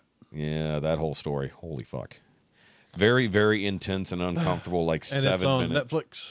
Netflix. No, Max. I think I have that. You do. You've got HBO. I'll check it out. Yeah, because you watch House of Dragons. Touche. Yeah, so you have House of Dragons. It's a good show. I mean, watch the Batman I need first. to spin it up. I've been stuck in Criminal Minds. I'm into season 3 now. Yeah, I mean, watch the Batman first because that's the setup for the show. The Batman? The Batman, yes. It's a direct tie-in. You know, starts at that movie, you know, and then you watch the series. So I guess another edition of Hefe's homework. I mean, as comic book shows go, it other than Daredevil and The Punisher from Netflix, this is probably the best comic book show ever. Punisher was great. Yeah. So I would say Vincent D'Onofrio as the Kingpin is probably one of my favorite characters ever. yeah. So the Netflix Defenders shows that were good, mind you, not leaving out Iron Fist, but when they were good, that was the top of the game for comic book related shows. Yeah. And then Loki, season 1, season 2, also very top notch for sci-fi nerds. But this is up there, and for it to be a DC show, I mean, you watch Peacemaker. Peacemaker is a whole lot of fun and a good show. This is the opposite end of that spectrum. Really fucking good and super fucking dark. I mean, almost very literally, because most of the show takes place at night. Right. But it's so fucking good. But don't go in expecting like the James Gunn. No Cape Crusader, nothing. No Batman yet. They haven't even talked about him because at this point, I don't think he knows he exists at the moment. oh yeah, he does. Okay. Absolutely. But because the city's in so much chaos after what happened in the movie, I'm sure that he's been very busy on the other side. So he probably has not been worried about what's going on with the gangs. He's probably, I don't want to spoil anything for you, but he has a big revelation at the end of the fucking movie about who Batman's going to be. And that probably plays into why he's effectively ignoring the Penguin situation. I mean, he's completely aware of it during the movie because that's where they introduce everybody, you know. But anyway, yeah, that movie's really good. It's long. You can get it through a night. Yeah, for sure. A third of your work night. So we'll see what's up. Yeah, but it's a good one there. But he had a very good point, especially now as we go through this political upheaval in our own living situation in this country. The idea of the real world, in the real world, where he's literally talking about the elites who hate each other, who basically just make themselves richer and don't give a fuck about your That's life. exactly what's going on. And they said it, and I'm just like, what have I been saying? Two wings belonging to the same bird. Yeah. And it's just, it was all a great point. But mind you, don't do what he's calling for within the show.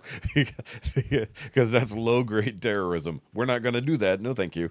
But it was just that whole point. But he also brought it down to the fat cats in the actual government, the Italian mob, and then the street level gangs. It's all exactly the same. It's just who has the fucking money and the power. These guys have the money and run some of the shit. These guys have all the money and all the power. You're at the bottom struggling and dying. Most of us are at the bottom. Yeah. And so, yes, it was a big commentary on society as it stands. And the fuck are you? That has an itch. Yes, but from where I'm sitting, that looks horrible. Don't look down and grungle. Don't be sitting there grungling. Yeah. So that's basic. Other than I am not trying to fly, damn it. That's an itch on my leg. that's not your superpower, anyways. So, I mean, that's basically where I'm at. Other than being tired, you know, I feel like I'm stuck on my superpower. My fucking motorcycle's halfway taken apart, and I can't seem to find time to finish it. I mean, I still have a car that's partially taken apart, and I definitely have no intention to fix. All right. Yeah. So, what's been going on your end of the universe since we last talked? Work, man. It's been nonstop. I did find out I'm working Thanksgiving and the day after. Balls. Yeah. But I am getting off on the 23rd to go to Wait, which job? Main both. job? Okay. Both. I'm doubling up both days. So main gerb and extra gerb? Main gerb and extra gerb, yes. Seriously, we need a name tag that's just for the Extra job gerb. extra gerb. Which one am I at today? The extra gerb. Extra gerb. Yep. But no, I'll be doing both of those. But the 23rd, I swapped. It's one of the reasons I'm working. Yeah. Because you said you're going to Renaissance. Renaissance. It's going to be awesome. We got the van set up. We're working on the camping load out, and it's going to be nice. I got everything down to the tent, a massive 50-gallon tote, wheels, locks, kind of like a job box, and then one of those stackable rolling toolbox. Boxes. Yeah. I may get one more compartment for it, but other than that, I think everything's into all three of those. So I talked about what we tend to do. What do you guys do when you go to Renaissance? Well, last time I went, I drank entirely too much. Well, yeah, but you're not going to do that now. I am not. Well, you're going to drink. You're going to drink entirely too little. I'm going to drink at the camp. Well, okay, fair. Save money. Yeah. Well, I mean, like, do you guys go to the shows? Do you we just walk around, see the shows, whatever. We are going to go see the Barbarian Bombshells. One of my friends, Alaya. Alaya, she works. She's one of the performers. Yeah. Ula, if you wouldn't see her. We know of them. We see them around. We've never gone to watch them. She's been a friend of mine I've met through other friends, and she's finally happy. She's finally doing well. She's with a good guy. She's got a baby on the way. So I'm just ecstatic to see a friend happy. So she's out there being a pregnant barbarian? Yeah. Interesting. But well, a barbarian, as it were. Right. But they, I don't know. I'm just happy to see her happy, you know? So wait, when's the last time you went to Renfest? Last year? Oh, years and years ago. Oh, so it's been a bit. It's been since I had my bad time. The bad time. The bad time. So you haven't seen some of the most recent I've been rather expansions. Embarrassed. Well, I mean, because of true. that. So I've stayed away. So you haven't seen a lot of the expansions? I've not. Okay. So it's pretty fucking cool. So we actually intended to go see like the Greek, like in the magical forest area this year. We never fucking made it.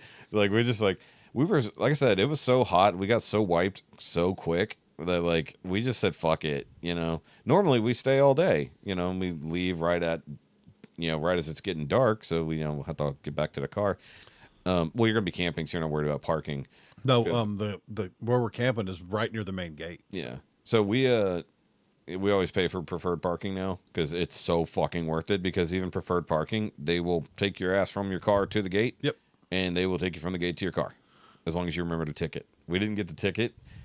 I remembered where we parked, like the actual spot. So the guy's like, well, did you get a ticket? It's like, we didn't ride this morning, so we didn't get an actual ticket. He's like, oh, okay, well, where y'all parked? I was like, I told him, because we were so fucking tired, and I was like, just fucking go. But they started shifting some of the parking, because we got there fucking early, and we were like a row over. I'm like, that's fucking weird. Normally we're right there on the main walk up. So I don't know what they started restructuring the parking lot. And then, like I said, my friend Ryan and his wife, when they showed up. Yeah, you said the kid was in full regalia. Dumbass. Yeah. Good kid. Clank, clank, hot. It's like, you do that when it's 40 out and not sunny. Right. You'd be perfectly happy at 40-degree temperature. Yeah, exactly. Which is, I find funny because they came from California. I was like, where were you wearing this in California that was fine? At night. I guess. I mean, Hell, it gets chilly at night. I'm pretty sure that 14-year-old doesn't have much of a nightlife. That's why he wears armor and runs around. Well, I mean, all respect, he's wearing actual metal armor out there, which is nuts. Like, it wasn't like fake bullshit. No fake foam, nothing like that. Nope, it was the full fucking thing, and all the layers underneath, all that shit. I was like, yeah, dude, cool. Bad move today. How old was the kid? 14, I think. With like 60 pounds of gear on. You'd say about 45, yeah. Yeah. Because I didn't see the rest of the armor, so that means they already had some of it. Could he walk properly, or was it just a clank, clank, clank? He already had shed. Oh, okay. By the time he got to us, they had already shed a couple layers. So he had just taken off his. Here, you carry this. I'm tired. Literally is what it turned into. So he had his helmet on, and he had his gauntlets, I guess, and the shoulder pauldrons were on still. And I don't remember if he had his like greaves and stuff on the front or not, because I didn't really see him. He was sitting down by the time I. They were probably chafing. Maybe. I know that's one reason why I didn't wear anything this year, because I got tired of the fucking chafing. Because I just have the leather forearm. If I do braces. wear anything, I'm going to wear my kilt. But I'm more than likely going to wear my jeans with a plaid and a vest and be happy and comfortable. We need some plaid jeans. No, I got a plaid shirt. No, plaid jeans and yeah. Wear plaid pants and denim shirt. Completely backwards. Upside down. I'm upside Wait. down. I mean, you could also just wear a denim skirt and call it a fucking Canadian kilt. It's a knilt. Canadian kilt. It's just a fucking jean skirt. It's cold. I got no underwear. Eh? Yeah. It's too cold for the fucking underwear. Why are you wearing a skirt? It's not a skirt. I'm wearing nothing. Tis a kilt. Tis a kilt. Sure it is. Fucking schmellies. I need to watch Letterkenny. It's been a minute. Not to say Canadians aren't schmellies. No, I know they're not, but I'm just talking about. It feels like schmellies would wear the denim kilt. Maybe. Nah, maybe not, because they can't expose. Too English. Too English. Yeah. Perhaps. Well, during Rumspringa, maybe. Maybe. Perhaps. Fucking Amishers. I was watching Cam Patterson do his. Oh, the Amish. Cam with the white people. Cam and the whites. Get it right. That's not Amish. Yeah. He said, "I'm gonna fuck one of them." I didn't I'm actually. gonna fuck Amish. I did not actually watch the episode yet where he actually did the thing. I heard him talk about it. Oh, on it's Kill funny. Tony. Oh, dude, there was an episode. Oh, I started following. Remember we talked about the redheaded girl in the wheelchair? Yeah. So she just did David Lucas's fishing Nice. podcast, which was cool. That was actually really fucking cool because I learned a lot more about her. Fiona Cawley is her name. So right now he's on tour and he's based in Nashville. So he's interviewing every motherfucker in Nashville. So he also did Matt Walsh. He had Matt Walsh come out and fucking fish with him. Yeah. Talking about am I racist and stuff like that. I was like, oh, please tell me he gets Ben Shapiro. If we could see fucking Ben Shapiro fishing out there with David Lucas, calling him all kinds of N-word, because everybody's an N-word. Yeah. To David. That's the comma. Yes. Well, it's an A, not an ER, so it's okay, right? Yeah. Yeah. But it would just be funny. Wearing the yarmulke N-word. But I think someone like Cam be fun to get in a fight with because no, like he just kill him. He'll just stab you. Same side with other people. No. 'Cause you can Fight. talk shit to anybody, and anytime you needed him to say something you can't, you just point. Oh, like that one. Have you ever seen that comedy bit? Yeah. Yeah, where he's like, it would literally be absolute. It would diffuse any situation. It would be absolutely hysterical. maybe. Or you get in a big fight. Either way, it'd be a good night, Yeah. Well, see, that's when you basically you have your inward. right? Yeah. Listen here. It's like, who's that guy? Oh, he's my. And you just point at him. He's with me. You just you point at him. He says it. There you go. That. Yeah. That does not fly. This does not fly, but it's hilarious. It'd be fun. It is hilarious, though. Actually, the last episode of Kill Tony was pretty good. Obviously, it's Monday. The newest episode drops today. But Yep, I'll be watching it. yeah, I'll watch it tomorrow. I've been watching. Spent last night watching a lot of the National Havoc Robot Fighting League. You were telling me about this. It's very entertaining. The semifinals for this month just dropped. What is it? Naherful? How does it? National Havoc Robot League, NHRL. Fighting League. There's an F. No, there's no fighting. I just You said added fighting. Okay. Because I was like, it's like Hanerful. But anyway, NHRL. Naherful. If y'all like robot combat, which I'm That's about my biggest nerdiest thing. And I just enjoy the engineering aspect. And unlike the old BattleBots TV show, it's just fight. And they don't do the whole big production, and it's not a big fight night. And That is what when they redid BattleBots a few years ago, I liked it better than the old one. We don't have the monsters. We got, I think, the 30-pound robots are your max. Yeah, So, you don't have the 110-pound robots. Yeah, or the 300-pounders. Or the giant spinning wheels. But what they're doom. doing, their stages, how they're setting them up, they're limiting a lot of the size because of how hard it is to make those cages safe. Yeah. They have the full negative pressure evac systems, the polycarbonate double layers all the way around it, and it's impressive the damage that thing can take. They actually pierced the wall in one of last year's matches. Damn. Yeah, it was insane. They had to stop the match, relocate it, do another one, restart it. I don't know why they don't just do it in a fucking room. Like a fucking room with cameras instead of fucking glass windows. Well, is what it is. It's like you're already filming with the cameras, so you might as well just fucking have other cameras to view it. Well, I mean, I know, that's how they do it. yeah, I was just like, I mean, it's better than the old. But they're good at it. They're safe. They're safety Yeah. conscious first on everything. I mean, way back in the day, it was literally like a fence. Oh, hell, it's great. One of those LiPo batteries just gets pierced and it just bursts into flame. No, we don't need no toxic fire. Fucking. That's why they have the negative pressure filtration systems. They go through multiple filtration and immersion Yeah. systems. Well, somebody still has to go put the motherfucker out. They let it burn. Oh, really? The one of the house spot has a fire extinguisher on board. House spot. Yeah, they're all squares, but it rolls up, cools it off, and gives them enough time to get in there, get it into a sealed container, and get it out and let it finish burning. Sorry, I just. Well, some of them, man, they got these flamethrowers, and when those flamethrowers, when their fuel tanks get pierced, massive explosion fills up most of the box. Yeah, that's terrifying. What the? Damn it! There was another topic I had, and I just fucking forgot it. I didn't put it in my notes, but it was something I thought about earlier, and I was like, damn it, I wanted to talk about that. Hopefully it'll come to me.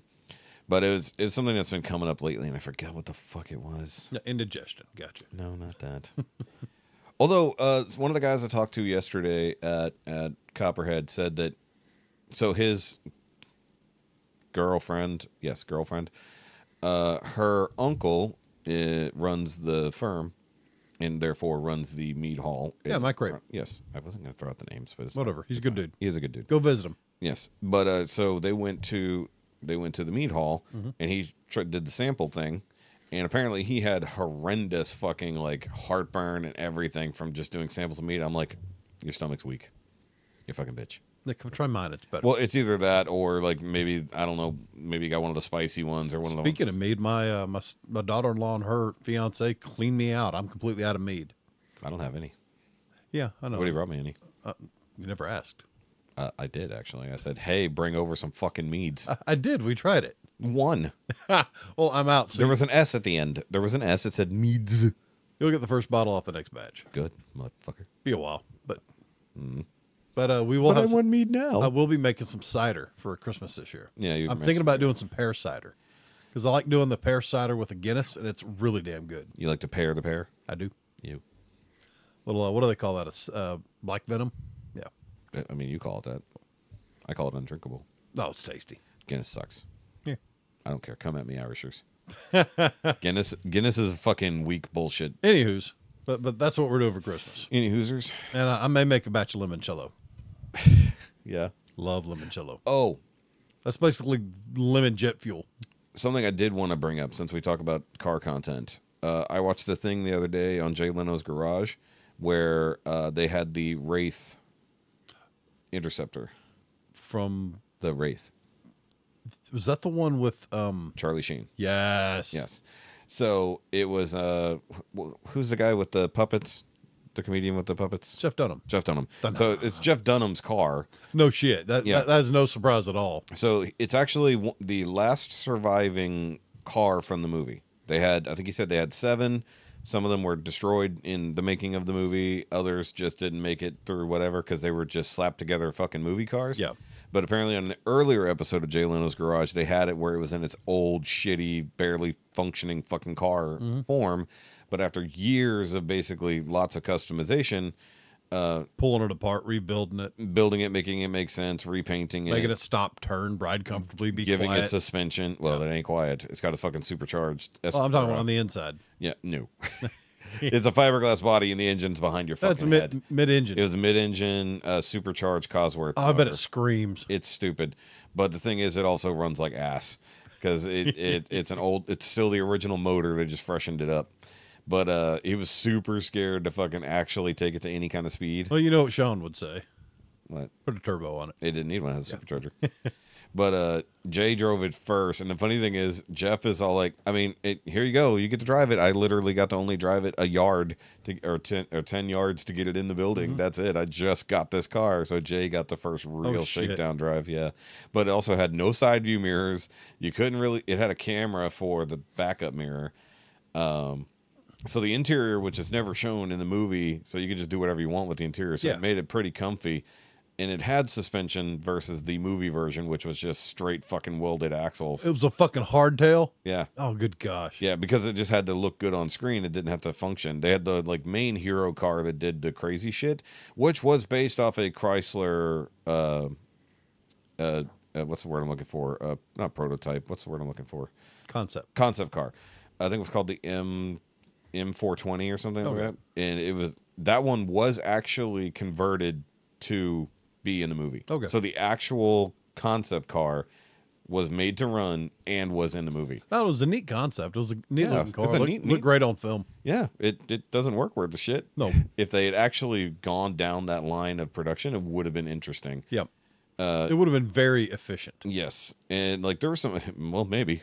Unless you got air under it, and then yes, that was the big key. It's like if you didn't make it aerodynamic, you'd have to put enough vents in there to actually let some through. And exactly. The main detail that I noticed different from his driving version to the actual movie version. I bet it overheats like a motherfucker. No, it's got a big ass fucking radiator in the back. Okay. Yeah.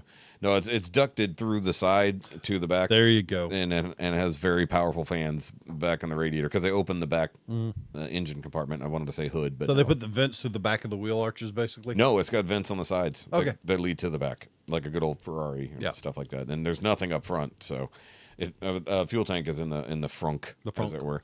And then the doors, which are hydraulically powered, are incredibly slow and small. So you have to linear actuators. Your linear actuators, they take forever to open. The back opens pretty quick because it's got like 2 or 3 on it. But the cool thing about it, well, not cool thing, the thing I was talking about detail wise, the one in the movie, the back is actually really high to allow a lot of airflow out of it. The one that he made, the back is actually lowered, so it's actually shaped more like a fucking wing, which is probably terrifying. It's like, no, they're probably creating lift. You don't want that. You want that bitch up, so air will come out. So that was the main difference I noticed between the two. But what I found funny, the wheels he put on it, and this is a fun trivia thing, is like, you see these really kick-ass looking wheels, like honeycomb style? He's like, where do you think those came from? He's like, I don't know. He's like, Chrysler Town and Country. It's like, this is 16-inch wheels from a Chrysler Town and Country, and that's what they used in the fucking movie. I was about to say, the honeycomb cookie cutters that were on my wife's Pathfinder were awful. Yeah, but these are the good-looking fucking wheels. They're gold. If anybody needs them, let me know. Factory Nissan Pathfinder. Nobody needs that shit. Nobody has Pathfinders anymore. They got rid of them all. We found all the paths. We did. We no longer no need more to find, huh? We don't need this. Now you just drive over them in a shitty, barely capable Bronco. We don't need this truck no more. Oh, that was the other thing. Okay, so I told you about Ancient Apocalypse. Yeah, season 2. I finished it. You found a Ford Bronco. No. Yes, 20,000-year-old Ford Bronco. No, but it was literally a horse. Yes, but literally 1 horsepower. No, because you brought up Peru and the Yucatan Peninsula and stuff like that. They did. I knew they had to. There's so much. But they brought it up later. They hadn't gotten to it yet. They did bring it up because they focused on the South American aspect of it.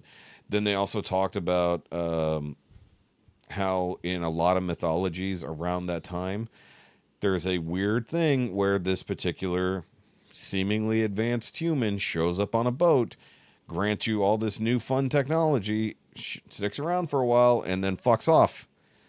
Like, one such thing is known as, how do they say that name? Quetzalcoatl?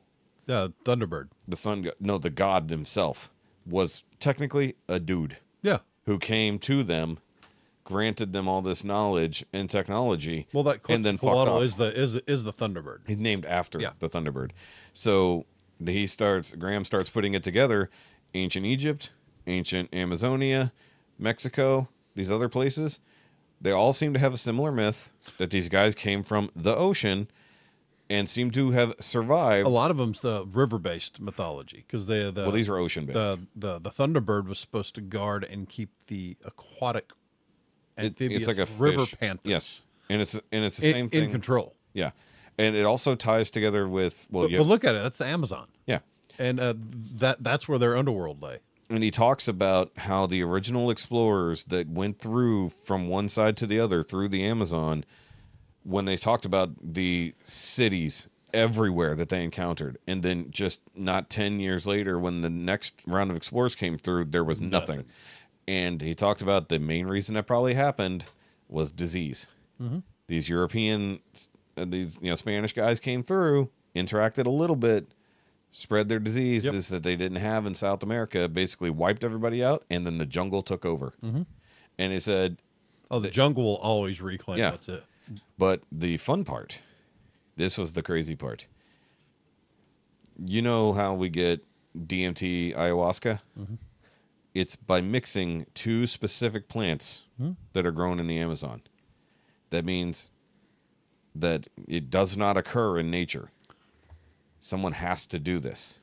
So strangely enough, you find these two different these trees that have the very specific vines, and the other plant that gets mixed with it grow together near these ancient settlements. So, and there are, I think, how many hundreds of species of trees and plants in the Amazon, but these trees that don't naturally occur together occur all over the place. That's because they were cultivated for you. He says that basically the Amazon rainforest was planted by people. It wasn't like that. They made it that way. So their agriculture, them having this shamanistic society based on They had their doing own form ayahuasca. of they had their own form of biotech. Yeah. Yeah. And he talks about that with the super soil. The fucking super soil that Well, a there's- lot of what they did was growing things in conjuncture, which benefited one another in the soil. The Three Sisters Yes. method of planting. Yeah. Which was corn, beans, and what was the third? they did multi-cropping. Yeah. But on top of But that, they all each thing added to the soil. yeah. And they'd rotate that. And not just that, they also added manure, for lack of a better term, whether it was human or not. That's night soil. Yeah. Yes, but they integrated that because they can analyze the soil and see what it's made out of. And this, what I forgot, basically like black sand or whatever they call it, has a very specific name. Black gold. It's made by people. There's no way it's natural. Yeah. And it's all over the place, concentrated in where settlements had to have been. And they can dig it up and they can find it. Nobody, I mean, while they can see what it's made of, nobody knows how to make it again. It's a lost technology. This super soil that basically is only in the fucking Amazon. It's clearly man-made. Nobody knows how to fucking make it anymore. I believe that. Because imagine if we could just do that. We wouldn't have to do sharecropping. We wouldn't have to spend hundreds of $1,000s on nitrogen and fertilizer. We wouldn't have to use chemicals to Yeah. do whatever. So it's a lost technology that's crazy. Like, once again, people are doing some of that, like I said, with the multi-cropping and rotating their crops, so they spread out over the years. Yeah, the yeah, different the positive and the beneficial. different crops add to the soil differently, and then also you recycle what's left into the dirt. Yeah, it's silage. Yeah, yeah. So imagine that, but they figured that shit out 9,000 years ago with stuff that we don't even know what it was. Yeah, But where did that knowledge come from? You know, it's just trial and error. But the thing is like they haven't found evidence, from what I remember watching the show. They don't have evidence of like, here's some of it. Like, we're close. You know, you don't see gradients of it, right? You just see boom, like here's your stuff. Like, and then once again we go back to Quetzalcoatl, and I forgot what the other name, Kukulkan, the other name from like, basically they're saying that is the same person, like even though it's different civilization. And then some of the other gods, one of the Egyptian gods, all, I think not Sekhmet, but something like that. Same fucking story, shows up, gives everybody knowledge. And there's a story of an island that may have been wiped out, and there were 7 survivors. That story repeats in different societies. So he's going on to basically there is there's a lot of stuff that points to how they established and advanced so quickly. Yeah, that's what he talks about. Yeah. Well, I personally believe there's a ancient breed of dog that lives down there called the Xolo. Basically a giant Mexican hairless. They're about 50 pounds. Sorry, you mean Mexican hairless? Yeah, XOLO Xolo. Have you seen them? Not They're that I know of. beautiful. Good. They look like Anubis. Oh, but well, I mean, we said Mexican hairless. I'm Yeah. thinking the Chinese crested hairless. I don't know what the Mexican hairless looks like, other than a shitty bald Chihuahua.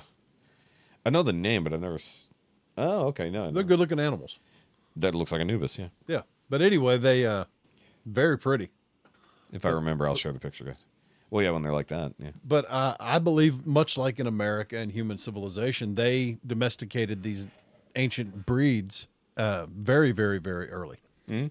And that allowed them to move from hunter-gatherers to actually subsistence farmers, so they can actually not be on watch 24/7. Yeah. I mean, we know that's how humans evolved. Every single great society domesticated a canine somewhere. Yeah. And they brought them with them. Yeah. If they could. You know, the explorers look did. at in Rome, they're rebreeding the Molossus breed that what Alexander used to take to war. Yeah. But they're friggin' 200-something pound monsters, just gorgeous. We don't necessarily need that. Yeah. But there is well, see, the funny thing is that animals like cats, dogs, rabbits, other things that used to be wild, cute was never an option until it evolved to become the main reason you we survive. spoke about that Russian study with the foxes. Yeah. Yeah. Same thing. Domestication means softer, fluffy, and bigger, cuter eyes. Look at the Highland cow, or the Highland coo, as they call them. Super fluffy, red, pretty cow, been domesticated forever. Yeah. Yeah, but there's no reason for it to be pretty. But it is. But we made it pretty. Well, because the queen said they like the red ones. We made the prettier ones. So everybody Look, we all love a redhead. Everybody started after the queen made that statement so many hundreds years ago, whenever it was. I think it's like corgis exist. Everybody started breeding for that red color. So most of the Highland cow was all red. Yeah. Oh no, they're just trying to bring about the apocalypse. They're trying to breed the red heifer. The queen is in on it. The queen was in on it. She's just trying to bring about the apocalypse by breeding the perfect red heifer. Oh, that's where it's going to start. It's just coming from it's just coming from the Highlands of Scotland, not Israel. Totally wrong. Drunk as hell on Lagavulin. Just scotched up cows. They're pre-marinated. Moo. No, they're drunk as myrrh. No, drunk cows are dangerous. Don't do that. How the fuck would you know? The internet exists. I'm pretty sure Clarkson at some point said, "Hey, what if we give a bunch of this old cider to the cows?" You know what a bunch of animals look like drunk in the African bush? The mula tree drops the fruit that starts to ferment. Yeah, and all the monkeys and the elephants and the rhinos and everybody eats it. You got giant animals running around drunk as hell. Well, sure. Well, there was something. That's chaos. Well, I mean, fucking koalas are high constantly from eating eucalyptus all day. I mean, they're just fucking stoned out little fucking tree. Watch for the bears. The drop bears. Drop bears. But yeah, that was, I don't even know how we got there from the Wraith. Fucking Ancient Apocalypse. Yeah, we rambled. No, I was just trying to remember what we were talking about. Cause, I still have, I have YouTube open, so I saw Jay Leno. That's what reminded me of the Wraith thing. But no, the Ancient Apocalypse series, he goes into so much, and the big controversial statement he made this go round was humanity may have spread more from the Americas than we think. And of course, everybody goes, "You're just being racist and taking away the advancement of other cultures." It's like, no. It's like, they still did the thing they did, but they may have had a leg up from a much older group of humans. It's like, Atlantis, it seems like it was far more real now than ever. That was loud, sir. Sorry. So the idea of an advanced society that existed an extremely long time ago, and the remnants therein basically spread their knowledge to different people, whether it's the Egyptians or the South Americans or, I don't know, fucking ancient Russians. I don't fucking know. But they talked about how we're going back way back to the idea of how old the Sphinx really is. What was the purpose of the pyramids? Oh, this is on the Joe Rogan episode where he talked more about that. Yeah, you get into a lot of that. My brain just starts. So You start to spiral and go, holy shit, that's different. So the next step, they already said if they get the grant to do another season, he's going to focus exclusively on Egypt. He's going to fucking dig deep. Oh, they're going to hate. He's going to end up arrested. Probably. But there are already plenty of people who say it's like the pyramids are not a tomb. They serve completely other different functions. But also the technology to build, yes, we can figure out how they kind of built the overall structure of the pyramid. It's not that crazy of an idea. However, picking up a 30-ton fucking stone that goes in the ceiling of the main chamber. Right. And it sits there perfectly, precariously in a spot that it was cut to fit in. How the fuck did they do that? Mm-hmm. It's like they didn't have cranes. We could do that now from the outside in, but that doesn't look like how they constructed it. You know? And you're telling me a bunch of cranky slaves did all that and did it perfectly? Yeah, exactly, right? I mean, I'm sure, yes, there were slaves that did build big things there, but also the idea that the Sphinx, he was talking about the math. The 72 comes up a lot, especially when it comes to the longitudes, you know, and because, you know, we talked about mapping and stuff like that. It's like clearly using the stars and everything, ancient people had a deep understanding of star charts, and they measured things by where Venus was in the sky, especially I think it was the Incas.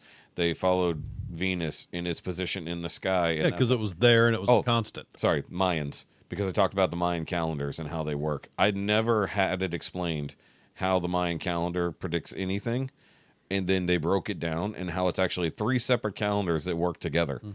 And the mathematics system. So we didn't invent the 365-day calendar. No, that was a...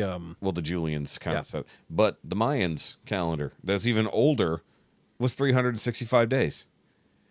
Go fucking figure. 2,000 years ago, they had it figured out that it was a 365-ish days. And their math, while they did a base 20 system, they only used 3 numbers to express math. 3, that's it. They had a dot, a dash, and an I-shaped thing. The I-shaped thing was 0. Dots were good up until 5.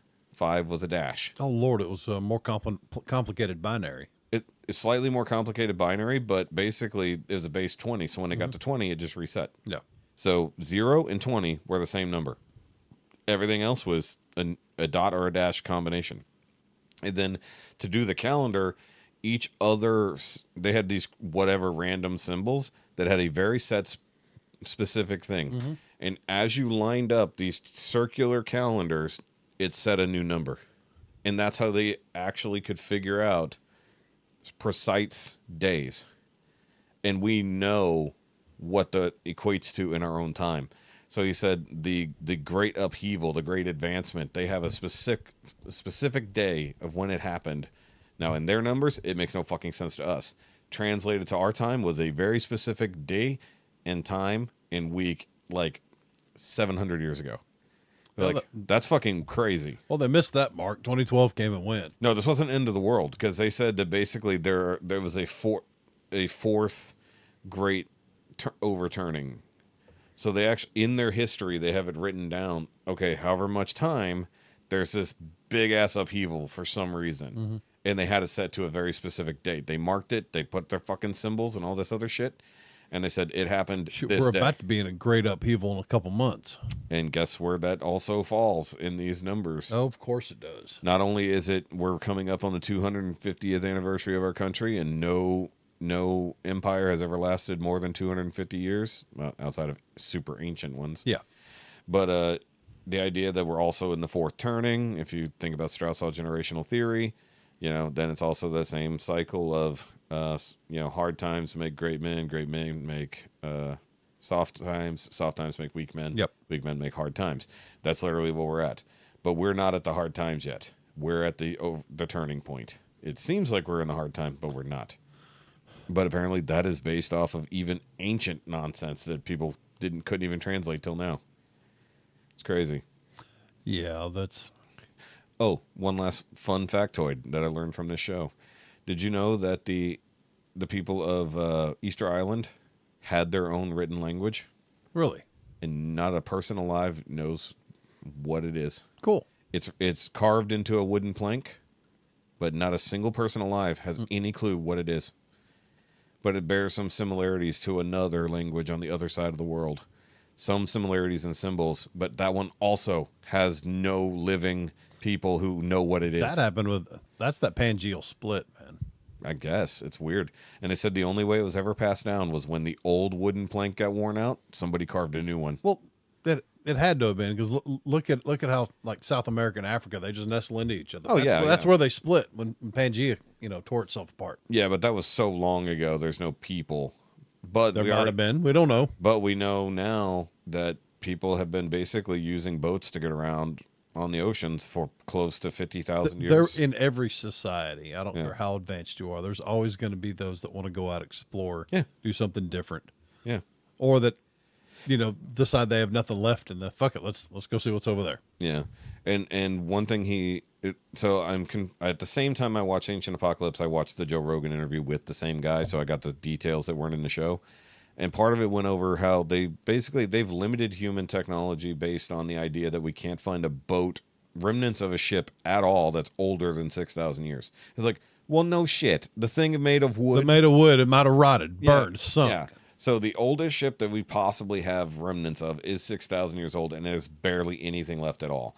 But we know from records. Which society was that from? I forget. Somewhere in the North Atlantic, I believe. Oh, so it was in the cold water as well. It belonged to Bjorn. And it's also in the cold water, so it lasts a little bit longer. But the idea that we have records of fucking people basically being shipborne 20, 30,000 people, 1,000 years ago, pre-Ice Age. Yeah. They were out in the fucking ocean. But we don't have ships, so they say, well, there's no evidence they actually did it, except for everybody telling you. Yeah. The few societies that have records of it being possible. It's like, how else do you get stuff from one continent to another? It's like, there's no reason for stuff over here to exist that Hell, if you was go over back there. and look at some of the ancient Middle Eastern texts, they go back forever, but they are so hard to... They start getting into languages that nobody understands. Languages that nobody understands, or, describing things in a very certain way because of their religious ideology. Through a certain lens. Yeah. So a lot of those old texts don't describe dates. They describe events. Yeah. And, or the stars in the sky if they are tracking the stars accurately. But it's just tough. Who was it? Was it the Tibetans that were uprooted so much? You told me about that. Okay. Yeah. That basically in their language and their writings, they're not allowed to write anything bad or evil in the writing. So, they don't call something poison, or they don't call something exactly what it is if it's bad. They describe everything around it but what it is. Interesting. Yeah. They describe the event but not the thing. Pretty much. That's a hard way to tell somebody what happened. Yep. It's like, what happened? Well, I can't. Basically, in their mind, they're going, "Oh, I can't say he died." Yeah. Or I can't say he was poisoned, but he was. He had injuries incompatible with life. There you go. Still my favorite quote from that fucking whole injuries that were incompatible with life. Yeah, sure. That's the softest way of saying the motherfucker died. But anyway, if you ever get a chance to look about the Tibetan culture, what they call their great upheaval. I hope they do an episode on it. It's really neat. A lot of the Tibetans, they moved them to, I think, Montana. Yeah, because that's the same. Well, World War One, and through the major world wars, they needed people to work as essentially. How did they get the monks from Tibet to here? They relocated and they flew them. Did they tell them they were going to fly them on a magic metal bird? Well, when the communists were going through and destroying everything that was. Which communists? I don't know which ones you're talking about. Oh. They were coming through. I was heard it was good that they did that to Tibet. Yeah. But no, that's one of the Tibet refugees, and there are still communities of Tibetans that live. There are random Tibetans in Montana. Yeah. This is the first I'm hearing of this. They stuck them in the fucking mountains of Montana. Pretty much. Here's a plateau. Build a temple. Yeah. Hey, you're used to the mountains. There's a mountain. Go be happy. It's less high than the ones you have. Yeah. It's like you guys have the real mountains and temples. You have a Yeti. That's what I find crazy about the Tibetans. It's like these motherfuckers lived on temples on top of mountains, yet somehow were conquered all the time. I mean, peaceful people, don't get me wrong. Yeah, exactly. But you had to get up a fucking mountain with big ass pack animals the only way to get up there, and they conquered these motherfuckers over and over. And a lot of their history For what? Most of the history has been passed down word of mouth. See, yeah. Well, I mean, a lot of times, yeah. There are some text, but not a whole lot because They just kept burning them. The communists, they come and destroy their statues, destroy their artwork, destroy their literature. Yeah. Basically destroy them as a society. Yep, that's the Airbenders. Yep. Literally, in Avatar: The Last Airbender, the Airbenders are based on the Tibetans, and hey, lo and behold, the guys who are based on fucking ancient China / Japan came there and wiped them out, and burned all their texts. Yeah, that's no good. Fire Nation. It's the reason Fire Nation is represented the way they are. It is a fusion of China and Japan. Oh yeah, in the show. So either way. But no, it was a fun rabbit hole to go down this ancient history idea, and I'm whether looking it's forward true to or it. I not, like yeah. stuff like that. That's why I brought it up to you, because it is good. I mean, just watching Graham Hancock, and he's right that like basically all the people he's interviewing are either his age, like in their 60s and 70s, or older, and the young people have fallen into the nonsense of modern archaeology and anthropology, where they're like, no, they're all about denial. They're not about discovering new, they're about reinforcing the old. I'm going to watch that when I'm not at work, so I can actually pay yeah. attention. And well, mainly because I want the visuals. I'm going through the second Blue Planet series with narrated by David Attenborough. And the visuals are just so fantastic. Oh yeah, and I want that. They put so much money into that fucking show. Yes, but it was so good. I'm pretty sure they invented new camera technology just for that, and then they gave it to James Cameron. Yeah, pretty much. Basically, it's like, hey, go fill. But I just wrapped up the Deep episode, and it's amazing. Yeah, but that guy fucks octopuses. Not the Deep. That was titled The Deep. The Deep. Was it underwater? Yeah. Were there octopuses? One. I bet it was. It didn't look violated though. You don't know. You don't know when he got there. But anyway, I'll get to it eventually. But I'll work my way through it. I can't wait for the next season of The Boys. When's that? Next year? It's going to be post-election for sure. It's like there's no way. There's no way. What fucked up script are we writing today? Oh, they're rewriting it right now. Yeah. Just from this year alone, they're like, God damn. Okay, gotta fucking write this.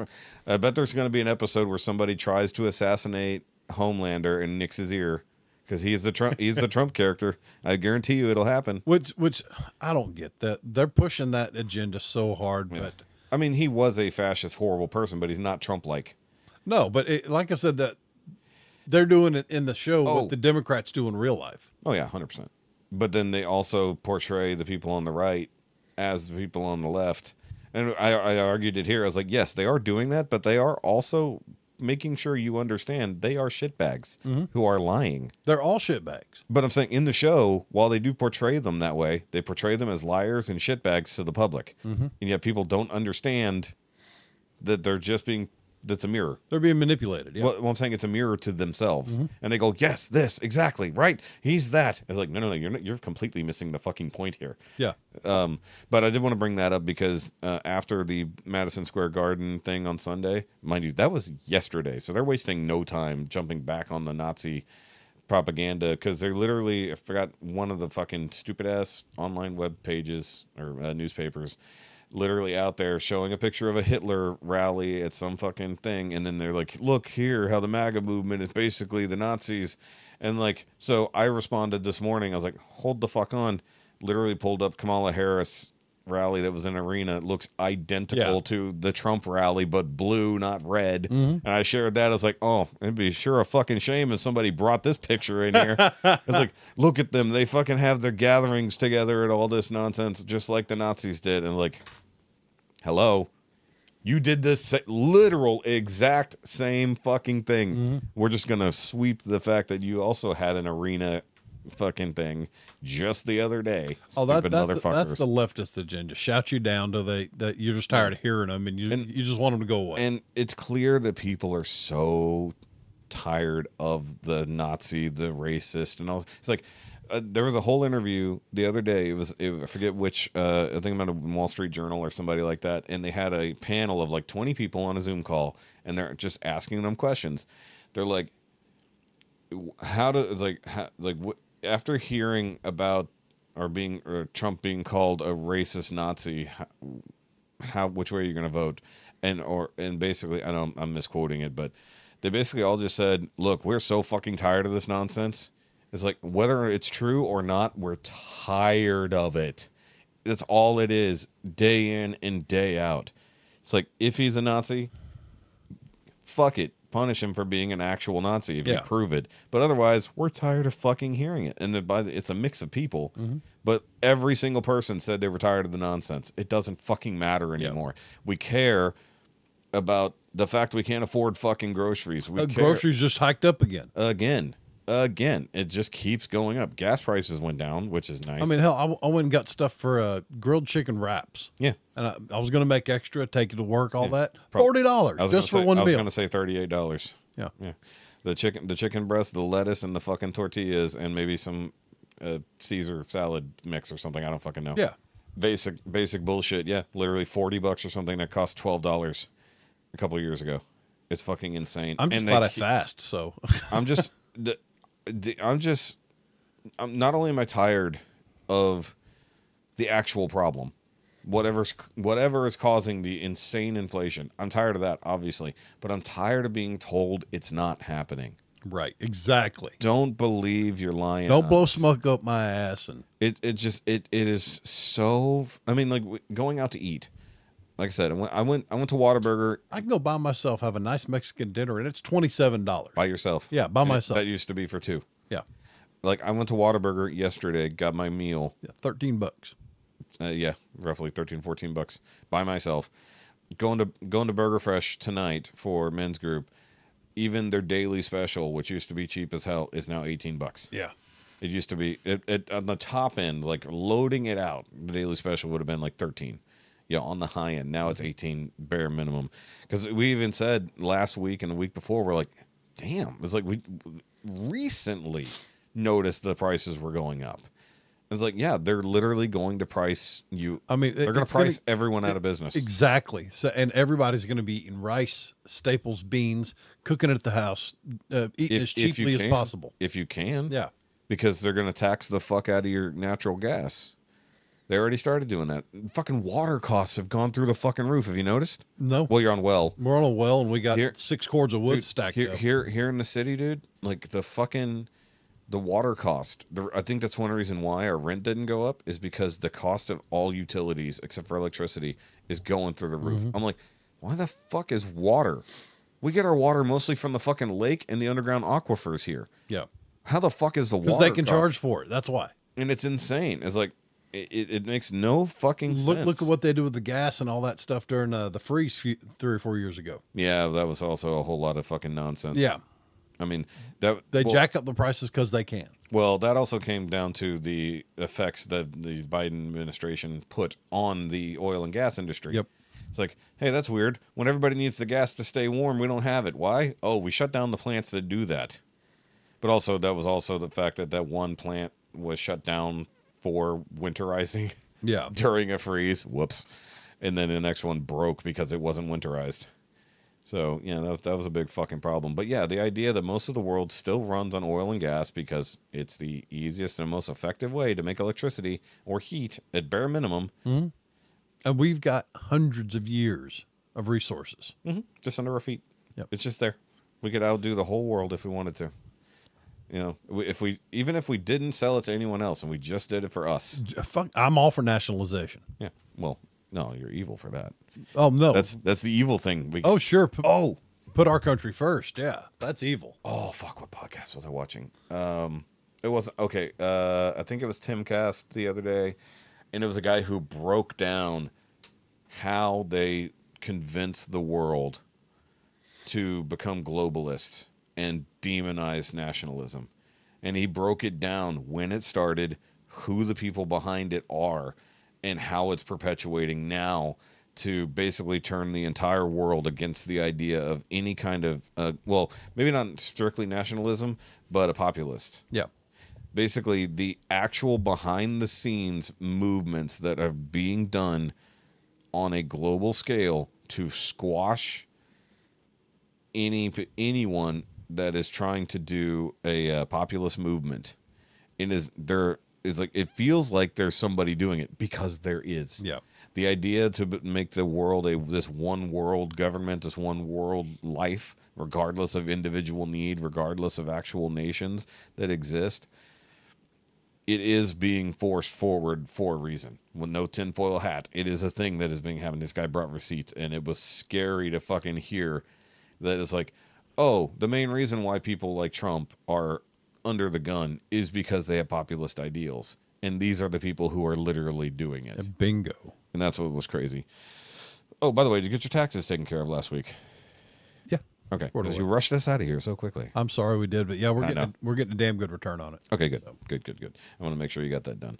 Also, guys, make sure you get out there and fucking vote if you're still allowed to do early voting. I don't care who you're voting for. Just make sure you fucking have your voice heard properly. Yep, go vote. But also make smart decisions. Like, don't just fucking do a down ballot nonsense, because not everybody with an RRID is the fucking best Exactly. person. I didn't vote straight ticket. Yeah, you shouldn't. And I'm in agreement. And that, do your research. Figure out what these people stand for. That's what I was about to say. I'm kind of in agreement that ballots need to be blank, and you have to write in the person the person, the position they're going for. You have to spell their name correctly. Because, dude, if you don't even know the name of the person you're voting for, why the fuck are you voting for them? Just because it says R right by their name. Yeah. So basically, ballots. Or D, ballots. whatever. Yeah. And there's not going to be party affiliation at all. You have to write down the person, where they're going to be position wise. I did my research. Of course, I'm in a different county than you. Yeah, barely. But still. Yeah. But I'm just saying, I kind of like, when that idea was expressed to me, I was like, that's fucking stupid. Why would you do that? And then explained it out. I'm like, actually, yeah. Because if you had to invest in who you're voting for, like truly invest in the idea and learn shit, it would change the entire fucking way people literally think. If you had to invest your time, your effort, your energy to read what they're about. And realistically, if you only voted for the stuff you cared about, and to be like, okay, I only care about... That's better. Yeah. In my opinion. Yeah. Like, if you're undecided on somebody, please leave it blank. Yeah. Don't just give them the default. Yeah. Yeah. It's like, okay, I don't care who that person is, but I also don't have a better option, so I'm not going to vote at all in that.